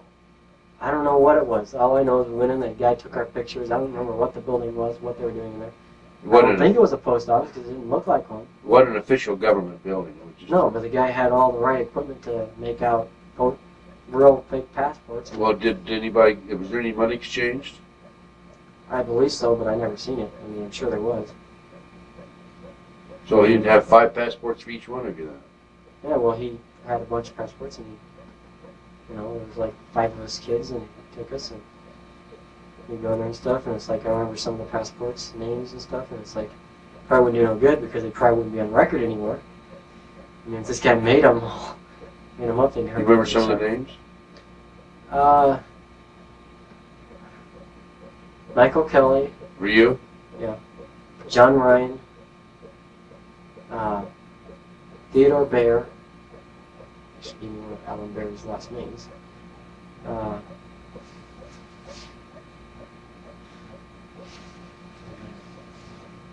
Can't remember the other ones, but I never used them. The main one I used was Theodore Baer. Okay, so you'd go to L.A., you'd go over to customs with your fake passport. You get on a plane to Hawaii, and then from Hawaii you go to the Philippines. Okay. And What's the purpose of this trip? To pick up drugs. Although we didn't know, we'd get to wherever we were going, they'd give us packages, we'd bring them back, and when we got here, our packages never seemed to go with the rest of the people that were coming in for the international flight. Our packages never went the right way. Our packages always went in another direction.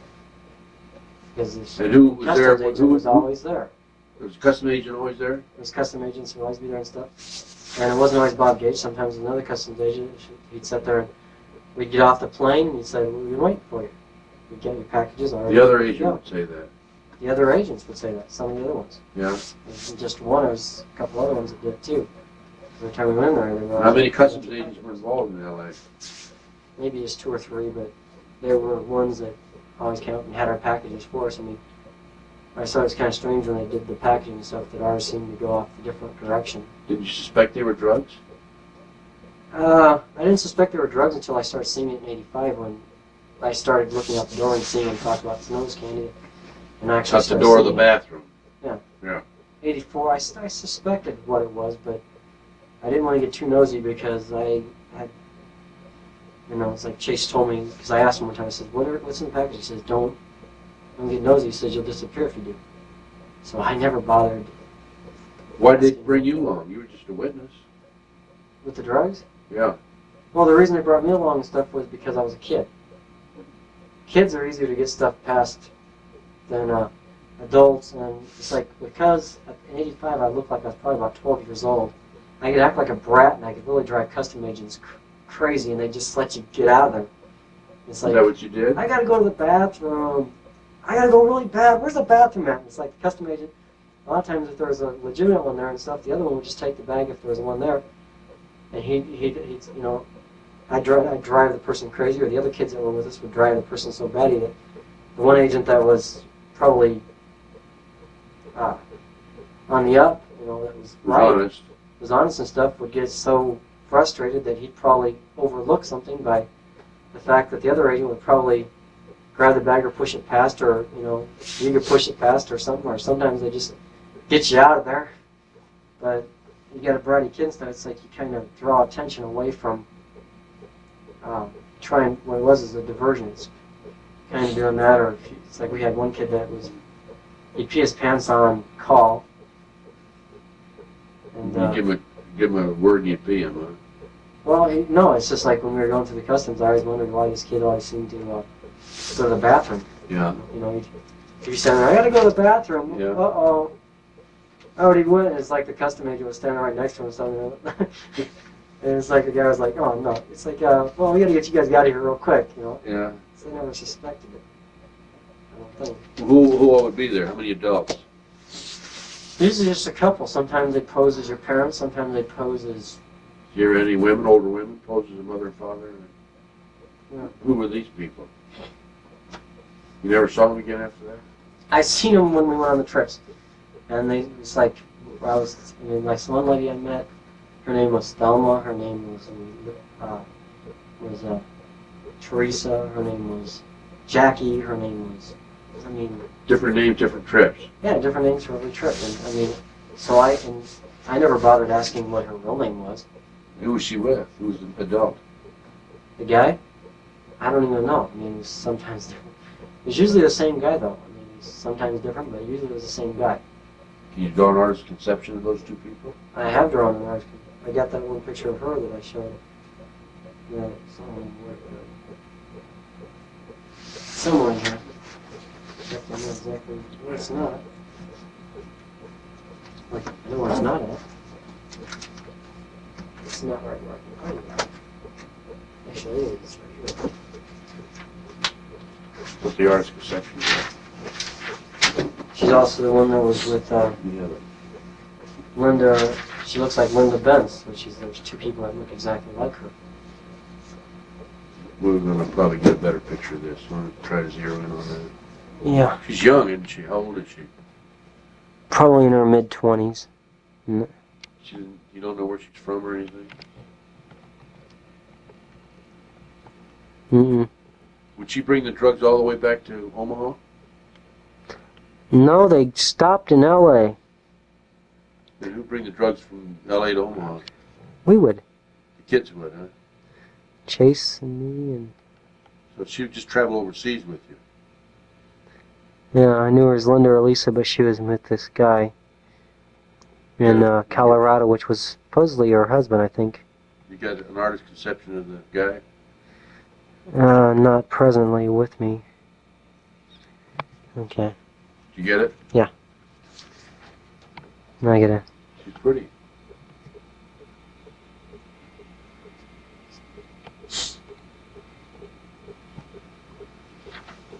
You ready? Yeah, I'm trying to get it focused back on the chair. Let's set that aside. I want to make sure I have a photocopy of that. The things that we want to photocopy, we'll set aside over here. A lot of stuff. Okay. How many countries did you go to? The Philippines, I went to Mexico, Canada, England, Germany, the Netherlands, lots of times. Amsterdam. You're talking about a lot of heavy-duty runs, aren't you? Yeah, the Netherlands weren't for drugs, though. That was for pornography only. Solar pornography. In fact, bringing back probably about a ton of it. Maybe more than that even. A couple of crates full of Did you child take pornography. porn over? No. Came back with it, but never took it over. And did you ever see the pornography? Yeah. Where would you, who would tell you to go over there and do that? I was sent over there by people from NAMBLA. I was sent over there by different groups that were wanting kiddie porn. And we'd go over there and stuff, and a lot of times we'd bring it back in our suitcases and stuff. And magazines don't pick up on their metal detectors. Magazines had nothing picked up, so they never checked our bags. Kids, they never really checked our bag stuff, and then the luggage that went in the compartments, they never checked. Well, you said you brought back a carton or container? Well, they brought back, one time, or actually about 2 times we went, they had these crates, big wooden crates and stuff, and the person we were with was supposed to be bringing back there were supposed to be regular magazines and stuff, which if anybody would open the crate, the first 5 magazines in each stack were just on the top and on the bottom. And there was like 50 to 100 magazines. I think it was like 100 magazines each box. But the first 5 on each side, in each box that was inside this crate, were actually just regular magazines from one different thing. So it's like if anybody would have checked the crates, they would have seen normal magazines. Underneath them, they had 30 or 40 different names on the magazines with nothing but kitty porn in it. And I remember having to go through that stuff with NAMBLA and putting them in envelopes. And then we didn't mail them from the NAMBLA office because their mail was really checked a lot. We took the mail, in fact, I brought most of it back here, mailed it right out of Nebraska. They'd give me the postage for it, they'd have the postage thing on it, and it'd be mailed right out of Nebraska from different locations and stuff, so they wouldn't, post office wouldn't get suspicious or anything out of it. And it's like you're mailing out several, probably close to 50, 60,000 copies of magazines to different guys. How many trips did you make to the Netherlands for porno?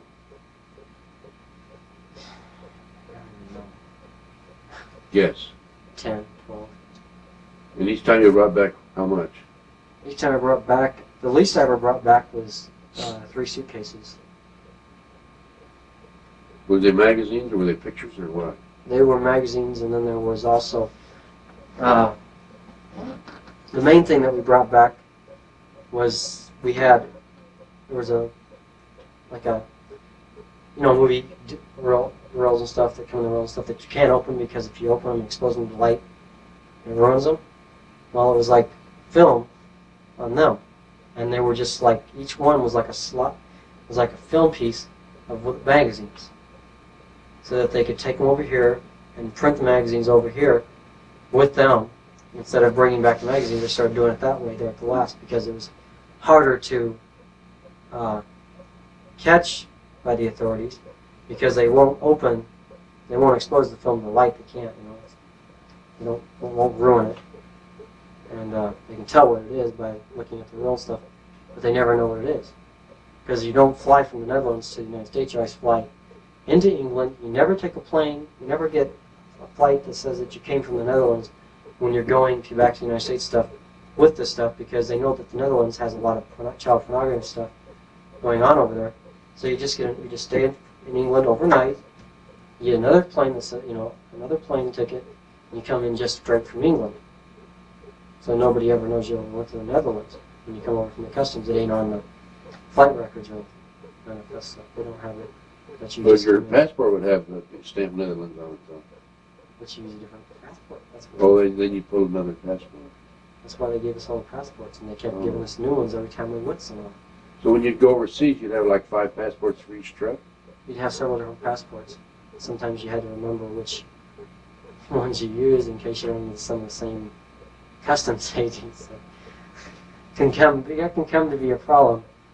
But, it's like when we were going into California, so it was never a problem because they see so many people that, if you're going there every couple of months, they'll never realize it. But when you're going to another country and you're going to be going through the same customs maybe twice in 2 days, 2 or 3 times in a couple of days, you take a couple use the same passport, but you have a couple of them on the same month. So I never. Did anybody in Omaha ever ask you to go to the Netherlands and pick up the porno material? I picked up porno material for Walter Carlson over there, some of his group of stuff, and actually I picked up some. He didn't send no money because he traded it. He sent them some, they sent him some. But he sent them some porno pictures? Yeah. Who were the pictures of? Myself, a couple of dozen other kids, a couple hundred other kids. And when they arrested them, they only got like 10,000 photographs. When they arrested who? Walter Carlson and Joe Burke and that whole group, they got like 10,000 photographs. Oh, kids from probably overseas, right? Well, that's just the kids that were from here. Oh, from here? The film that he got from overseas and stuff, he never kept at his place, and he never kept it at any of the other guys' places. He had another place that kept it at, and I know it's not there any longer, because I'm sure they've gone and went and got it. In fact, I know they have because I tried to go and find that after I talked to the police in 86 and stuff, because I went and tried to find it and it all disappeared. I mean, the whole... You told the police where it was and then it disappeared, huh? Well, yeah. Well, do you figure that the pictures that were taken here in Omaha ended up in the Netherlands and vice versa? Yeah, they probably use them over there. And Can you, if I went to the Netherlands with you now, could you tell me where you delivered it? I don't know, it depends on if they change the country. Well, would you be able to go over there and find some pictures of the kids? Would I be able to find them? Yeah. You can probably go to the store and buy some of them. Pictures of you I don't know. and some of the other kids. That one might take a little more doing, but I'm sure I could probably... So if we put you on a plane and sent you over there with, say, somebody like me, we could probably find some pictures of American kids over there. Of course, I'd look too much like a cop. I couldn't do it. But I got some people that could do that. Yeah. So I think when we get some money down the road, we ought to consider that. Yeah. Don't you think maybe your pictures and the pictures of the local kids are probably already gone by now? Or... Those type of pictures will circulate forever, because even though one pedophile might have seen it a million times, stuff, another one might think it's a new picture. I mean, when you're not wearing anything, they can't tell what the styles were and what you were wearing at the time. I mean, Well, are these pictures of babies too? Little 2, 3-year-old babies? no, all these pictures were like, I mean, I'm sure they have them, but I never was involved with you guys that were like that. Most of the guys I was with, like kids that were like about older than 6, but under 16. And they went from 6 about that 10 years. Were any of your guys involved in kids in under 6?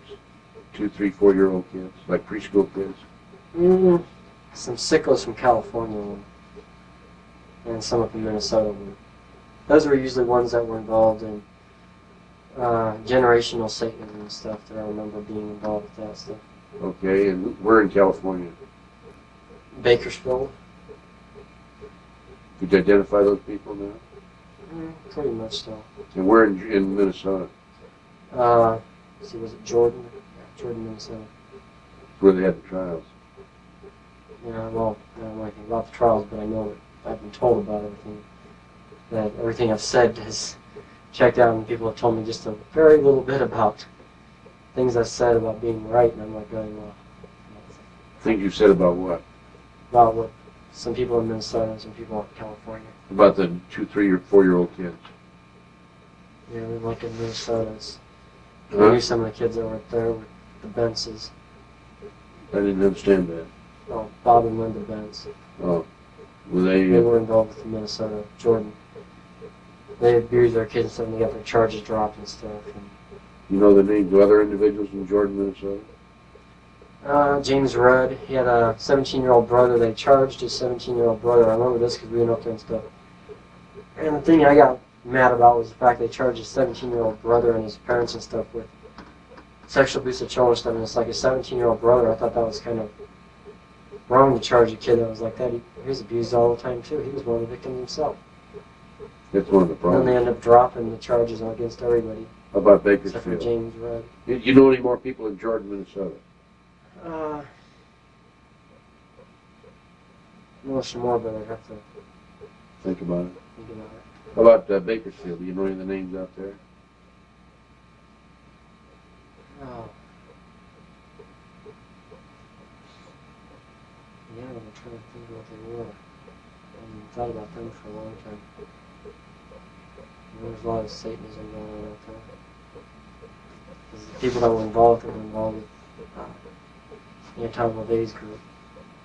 In Bakersfield. Involved with Levays group and Church of California. And Did you ever get in any of that 2, 3, 4-year-old sexual abuse down in the LA area?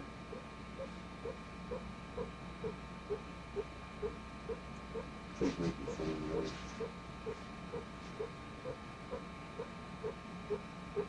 so Well, you stop and start again. It's not making the noise it's doing. Okay. Okay, we turned the camera on and off because it was making a funny noise, and we're back on. We were just gone for a minute or so.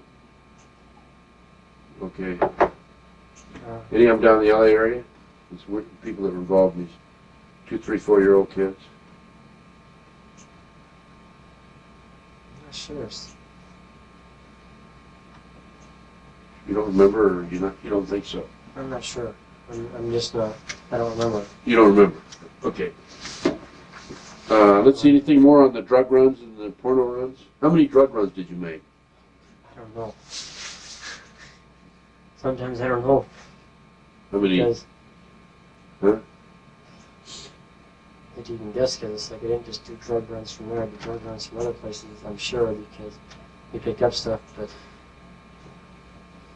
Okay, from what period to what period? Just guess. from 82 till 86, probably 100, maybe more. All over the world, huh? Usually it's from Philippines or from Mexico or from California.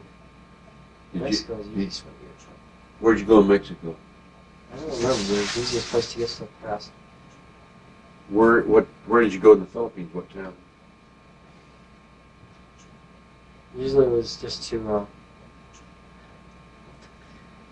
don't even know, all I know is the airport we flew into. I was in the town that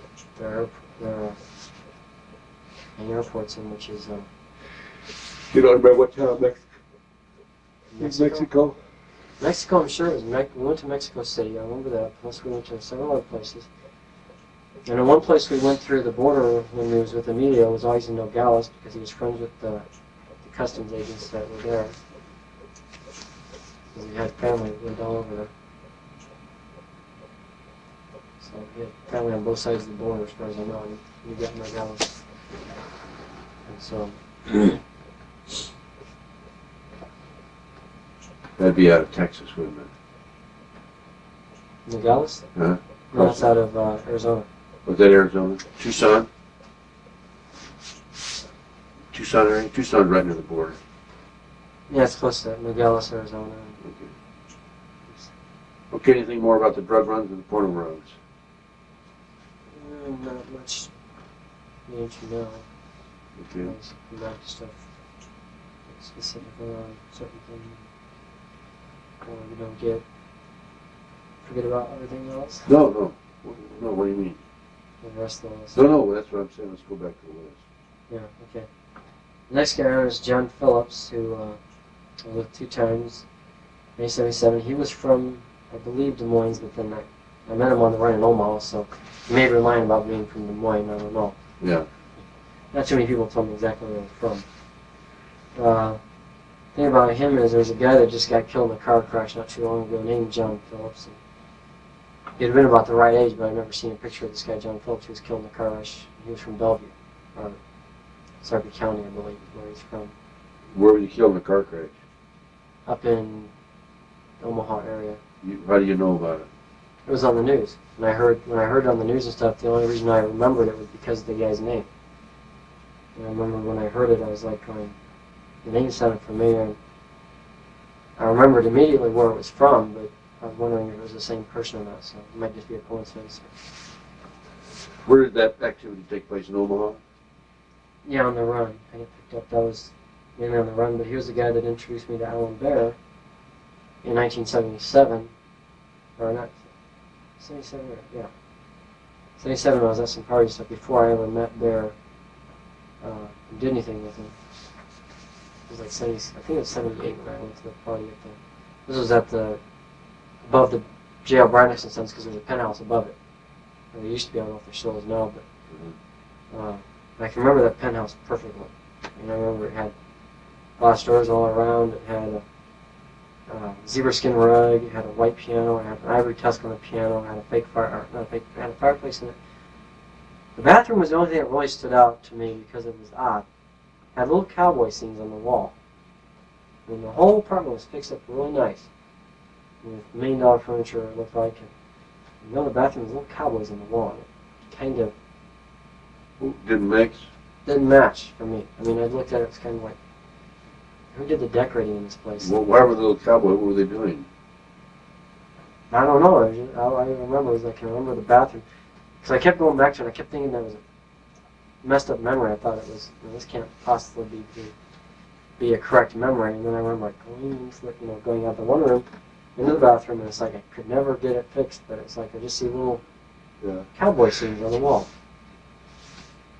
So I just said that was, and something else that I know confirmed that that's what it had in the bathroom. They had been there too. And I'd seen the cowboy scenes on the wall. And, wallpaper in the bathroom. So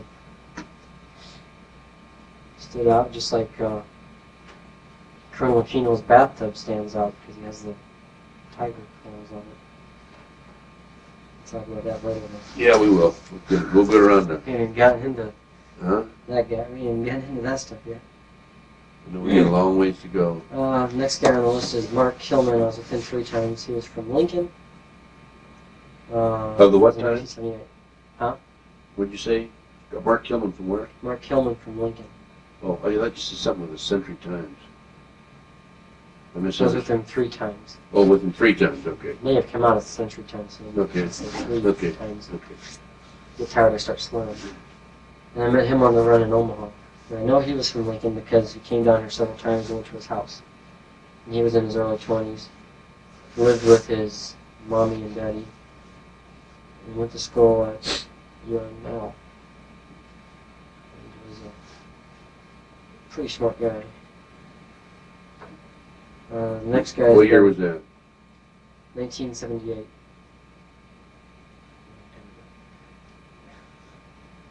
He was 11 years old. Next guy is a guy named Bob Bentor. He was also from Lincoln and good friends with Mark Tillman, and he also went to UNL. Year? 78. How many 3 times? times. 3? 3 times.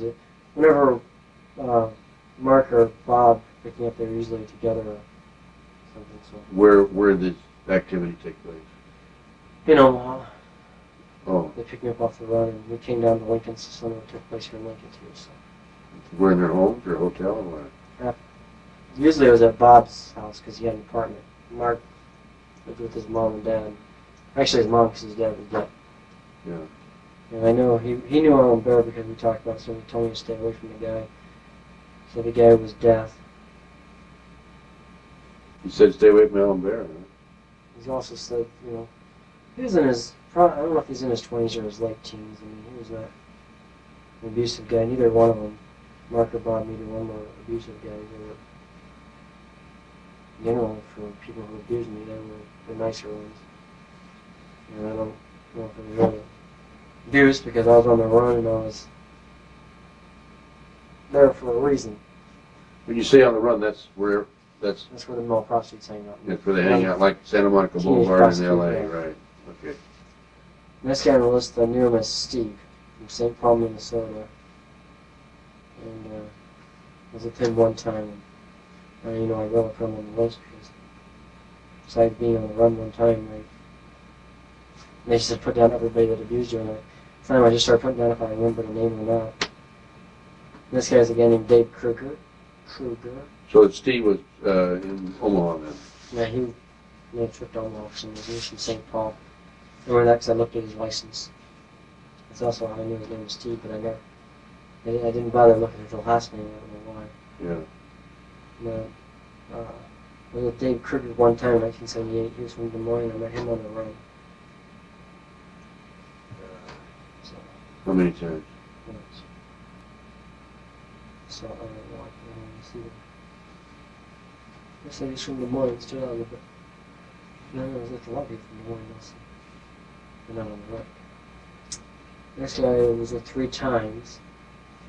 His name was Fowler. I'm trying to remember his first name for a long time. Met him in 1979. I also seen him at parties with Alan Bear, and I met him he was from Omaha. I also met him on the run.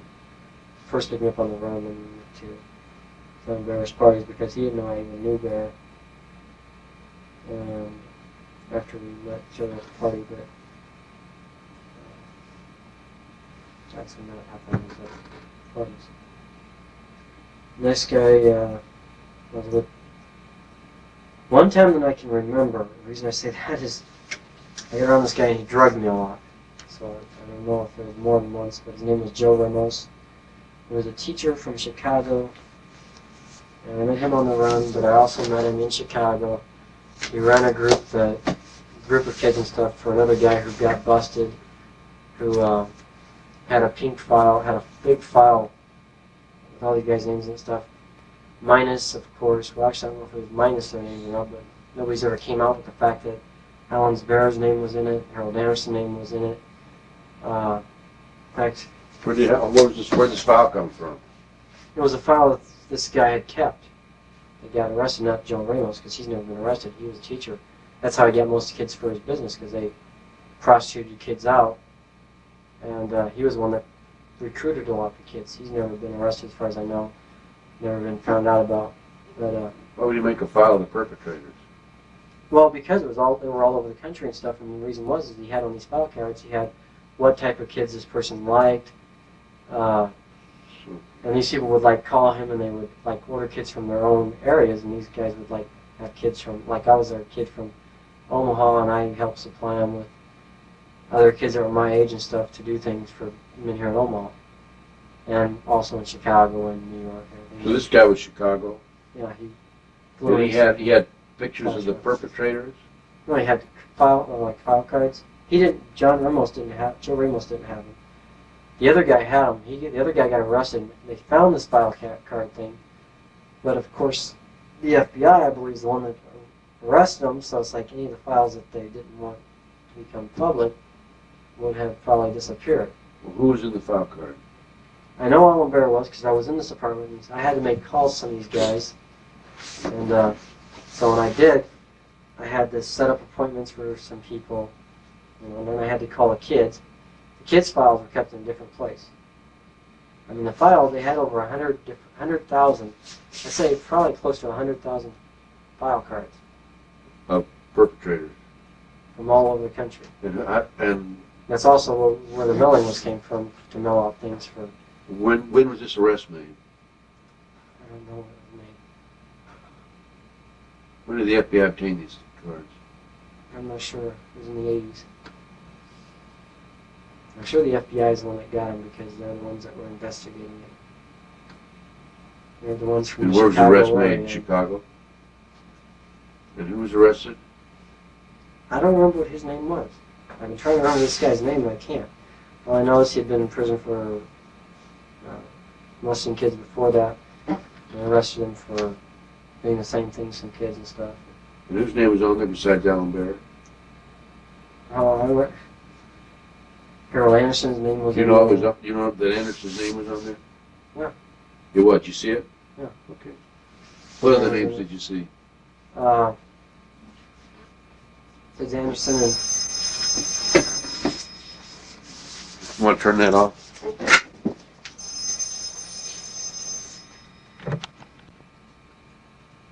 It's 11:53, and I have a personal problem. I have to fly back to Los Angeles tomorrow morning first thing, so we will continue this at some date in the future, not too far distant in the future. Thanks very much.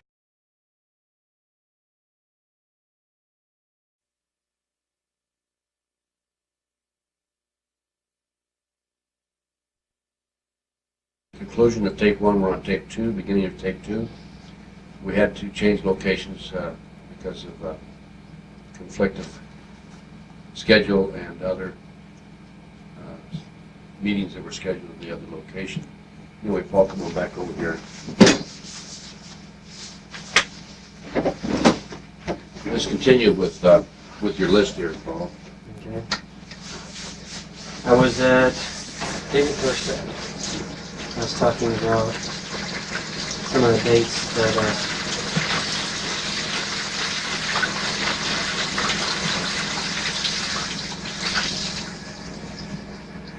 we got a better location now. We got the ocean. The bathroom. Water pipes, yeah. bathroom is right there and upstairs. Oh, I'll go anyway. Yeah, go ahead. I saw my David Thorstad, and it's like it was December 2nd, 1978, that they had a meeting out in Who's they? Why don't you Nambla. continue with that? Oh, once you're going to talk about NAMBLA? Okay, we're talking about I was NAMBLA. talking about David Thorstad and how Right, okay. I was on how I met him. And you're looking at your calendar there. And I have it's kind of marked. It's kind of weird how I mark things. I don't put anything except for Will that take it there? Yeah. I'll have to get a close up on it later. It's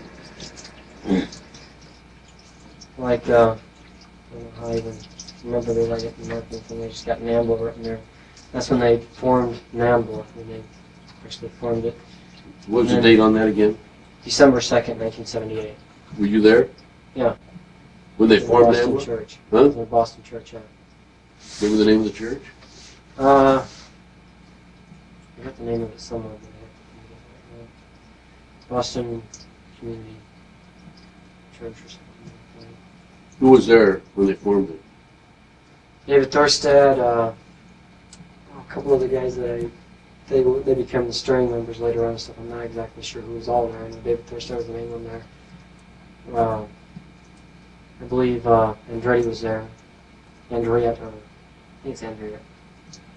He was kind of a kid at the time, so Bill Andrea. And several other guys that were there also. I'm not sure exactly. How many people were there? Probably 1 to 2 dozen. Where were they from? Mainly from Boston. They used to be called the Boston Boise Committee, and then they changed them to becoming Boston what committee? Boise. Boise, okay. B-O-I-S-E. Okay.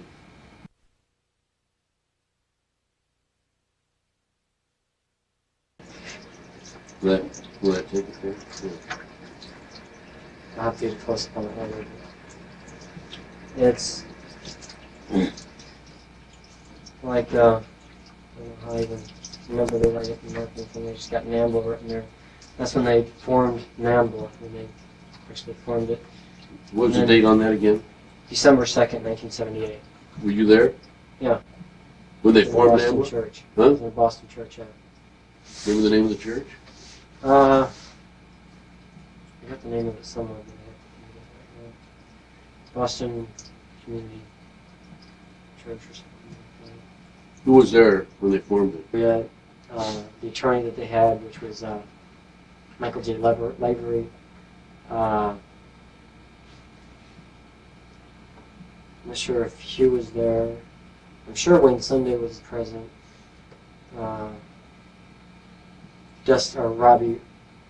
Robert Rhodes or Manning Rhodes. I'm not sure what his first name right now. Were you molested at all these meetings? Well, there was on the trips that were there, yeah. So were you molested at the Boston meeting, and the New York meeting, and the Philadelphia meeting? Who molested you? Different people. I don't know who they all were. I mean, Thorstad. There was Hugh Hamill. There was Wayne Sunday. There was Carl Allers, which was me. Summer convention. June of '80 was a picnic and stuff like that. We had Is that why they had you there? me and other kids that were there. That's what my purpose was for. Okay, keep going. Anything more in NAMBLA? Not to come back on them because there's a lot of them, but Yeah. I'll go on with the Well, let's list. discuss NAMBLA later on. Depends on how much time we have. Okay. Next name on the list is Harry Anderson, who I met. Is that Harold Anderson? Yeah, Harold Anderson. I called him Harry. Whom I met through, like I said, Carlson's group. And had sexual relations with him, I think it was about 10 times exactly. And I was usually at the Red Lion Inn. I think it was, I'm not sure, I think it was still the Hilton at the time. They changed the name right about the last part of the 70s or early part of the 80s. They changed the name from Hilton to Red Lion Inn, and I never had figured out which it was when I was there because I never paid attention to it much. But that's where most of them took place. I also went to Council Bluffs with him, and that was from 78 to 83. I was with him, and 83 we had a big argument, and I didn't want anything to do with him, and that dealt with my friend Andy, who was doing sexual things and stuff, and I didn't want to be messing with my friend Andy. What do you mean sexual things? Well, we were at some parties and stuff, and he was having sex with himself. Yeah. When he was like about 12 years old. Andy was 12. What's happened to Andy? I don't know. I haven't. Was he doing kinky things or just straight sex? Well, mainly kinky things. Like what? Well, oral sex and we tied him up and stuff like that, which is why I really got concerned because he was going to do the same things that he did with me to him. And this is like my little brother, so Yeah. anybody can mess with him. And So, anyway, did he mess with him in spite of your argument? he did up until then. And then I kind of was at all the parties and stuff, and it's like I kind of pulled Andy away from him. And Would Harold Anderson allow this? he You had to pull him nothing to- away? He had nothing to say about it Okay. because I told Harold Bear that I wouldn't go to the parties anymore. Actually, I wouldn't bring any more of my friends to the parties if he didn't keep him away from Andy. Because of the kinky things or just in general? In general, I didn't like the guy. I never did. I mean, because he always tied me up and beat me and burned me cigarettes and stuff. I just didn't like him. What did he pay you to do that? Not enough. $50, $75. Tight one, huh? Yeah. Next person on the list is Kent Bruner, and I was with him about 10 or 20 times. Kent who? Kent Bruner. And I was with him twice. I met him at one party with Bear. Next guy is a guy named Jay Jura. He was also a lawyer. And met him at a lot of parties in Omaha, and I also seen him in Washington, D.C. And that was going on through 80 to 86. And I was with Bear and also with King. I know he was a lawyer. We talked a few times. I was with him like 3 times sexually. And he's from where? He's from Omaha. Okay. But he was in Washington, D.C. also. Well, he went for a trip. A couple of trips went down there and stuff, but one trip I remember most. This guy's Mike Heveron. He's a teacher out in, I think it was Payan or something. He got canned because of contributing to delinquency or minor giving him cigarettes. But he had some very questionable tapes that I remember him doing stuff. What time was that? When was that? That was from, it was in 1980. Took a bunch of trips out to another town, and he used to film us doing different things. Porno films? Well, some of them were, but he filmed some other films too. But he also did that with certain kids. He'd pick them out. I was with him about 4 times. What do you mean you pick them out? He Kids would- on the street or kids that were with you? He picked out kids from his class. 'Cause he was a teacher. Kids from his class and stuff, and they'd go on field trips and stuff, and then they would film different things, and then he'd pick them out during them trips and stuff, which ones he would start abusing sexually.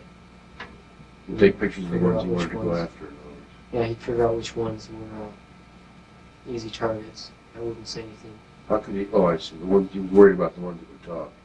What town is he from?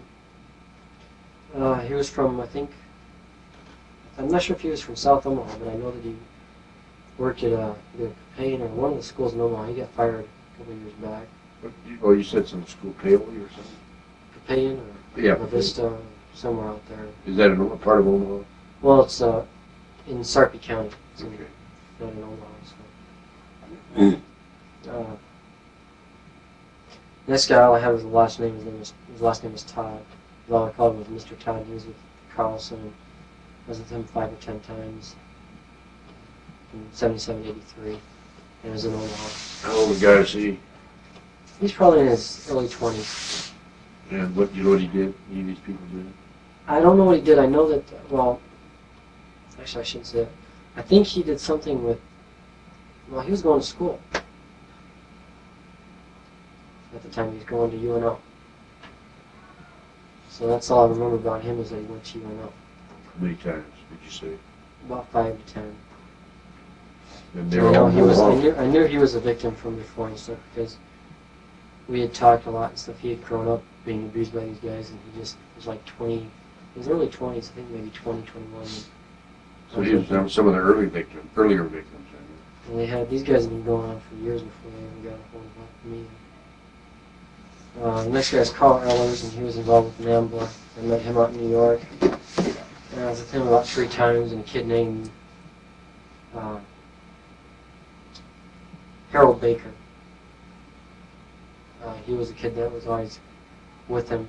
When Carl Ehlers got arrested, I'm not sure exactly when he got arrested, but he got arrested and charged with sexual abuse. David Thorstad, a couple of the guys that they became the steering members later on and stuff. I'm not exactly sure who was all there. I know David Thorstad was the main one there. I believe Andretti was there. Andriette, I think it's Andriette. He was a kind of a kid at the time, so Bill Andriette. And several other guys that were there also. I'm not sure exactly. How many people were there? Probably 1 to 2 dozen. Where were they from? Mainly from Boston. They used to be called the Boston Boise Committee, and then they changed them to becoming Boston what committee? Boise. Boise, okay. B-O-I-S-E. Okay. Except that sounds like something that should be in Montana. And then I was at a convention in New York with NAMBLA in June of 1980. And that was for some kind of meetings they were having. And I think it was a parade or something they were having a parade, and I went out there to be around them and stuff. And how many were there at that meeting? I'm not even sure, but that one was just a lot of people. And then June of 1982, I went to I think it was Washington D.C. for I think it was during the 19th or so. I got the date written somewhere, but I can't read it. That's how bad it is. It's just a bad copy. It was for a nuclear demonstration. That was in Washington, D.C. and stuff, and there were a bunch of us marching with a bunch of other groups that were marching against nuclear weapons. That was NAMBLA? Well, NAMBLA was part of it. There was some other demonstration that was taking place at the time for an anti-nuclear demonstration. So it wasn't just NAMBLA, it was all kinds of groups there. There was a big parade for it and everything. And I just happened to take part in this with NAMBLA. Then in October of 82, I went to Philadelphia for a meeting that they were having. They had October 82. Yeah, 82. Okay. Now it was over, I think it's Columbus Day. It was in October. It was during Columbus Day holiday and stuff. They had a meeting at the convention hall and stuff. NAMBLA again. Gay, yeah. Well, they had other groups there too. They had the Philadelphia gay and lesbian groups there. They had people from what they called Fag Rag and the magazine and stuff. They had Robin from the local gay youth movement they had out there and stuff. They had all their speakers and stuff from out there, and they had I don't know I got that written down somewhere. I have to get into that, but I don't want to get into detail with it right now. We can get into detail later if we have time. It depends on how much time we have. Okay. And then in December of 82, I went out to... Well, how many people were at that Philadelphia meeting? There were a lot of people at the Philadelphia meeting. They had FBI agents and everything else all around there. They had people from the press were taking pictures of them. They had all these gay people taking pictures of them. So it was kind of a big thing when they were shooting. What was the FBI doing there? We think it was the FBI. They were bugging the places that they were trying to find out what was going on with this group, what they were trying to accomplish, because it was a NAMBLA meeting. Yeah. But Who all from Amber was there? all the boy, that's a big one because there was a lot of people from there. I mean, David Thorstad was there, Bill Andrew, Kenny Bruner. He was involved in Carlson. BRUNER? Yeah, BRU. He was involved with Walter Carlson's group, and that's how I met him. Just through there. And that went on from 77 to 83 when I pulled away from Carlson. In 83 I pulled away from a lot of guys. I figured I didn't. I guess, well, personalizing route and stuff at the time and stuff. Went for the money after that. And they go to Carlson's parties because they didn't get enough money for going, but so they stopped them. It was also because my stepdad died and a bunch of other friends died and stuff, and we just. They died? Your friends died? Well, I had one friend that a couple of friends that committed suicide. And, my stepdad died, then my aunt died, and my great aunt died. Why did your friends commit suicide? Two of them I had no idea why they committed suicide. The other one was involved with Satanism, and he just couldn't handle it anymore. Do the Satanists encourage suicide? Sometimes. Depends on what their purpose for you is. If they have no purpose for you, yeah, they will encourage you to give yourself for a sacrifice, which I've never seen anybody actually do. Give himself up for sacrifice? Yeah, I've never seen anybody do it. Yeah. But you've seen him go involuntarily. Yeah. You told me the last time. Yeah. The next name is Joe Burke. He was also involved with Walter Carlson's group, and that was about 10, 20 times from 77 to 83. What He was the one town? that I got in Omaha. And he's one that I got mainly involved with Carlson's group. He was the second one I got involved in Carlson's group, and he's the one that got me involved with Anderson directly. And so I don't know what he did for a living. All I know is that he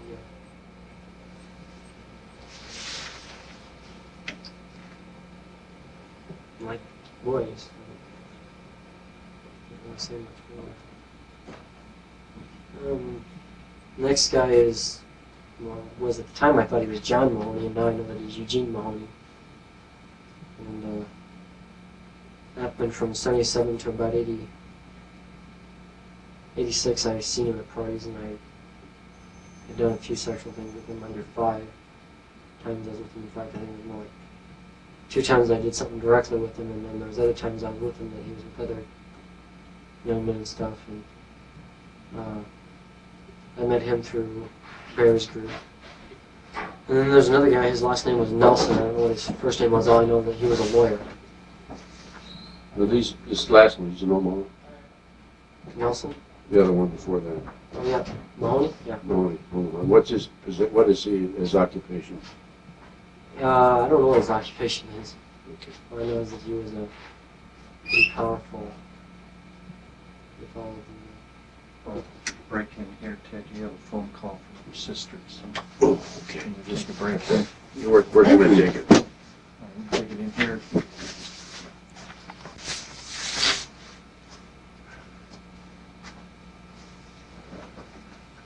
I'll be all right. yeah, Nelson. All I know is that he was a lawyer from the Omaha area. That's his last name. And I met him in 83 and 84. How old guy is he? He's probably in his, well, at the time he was 83 and 84, he's probably in his 30s. Probably early to mid 30s.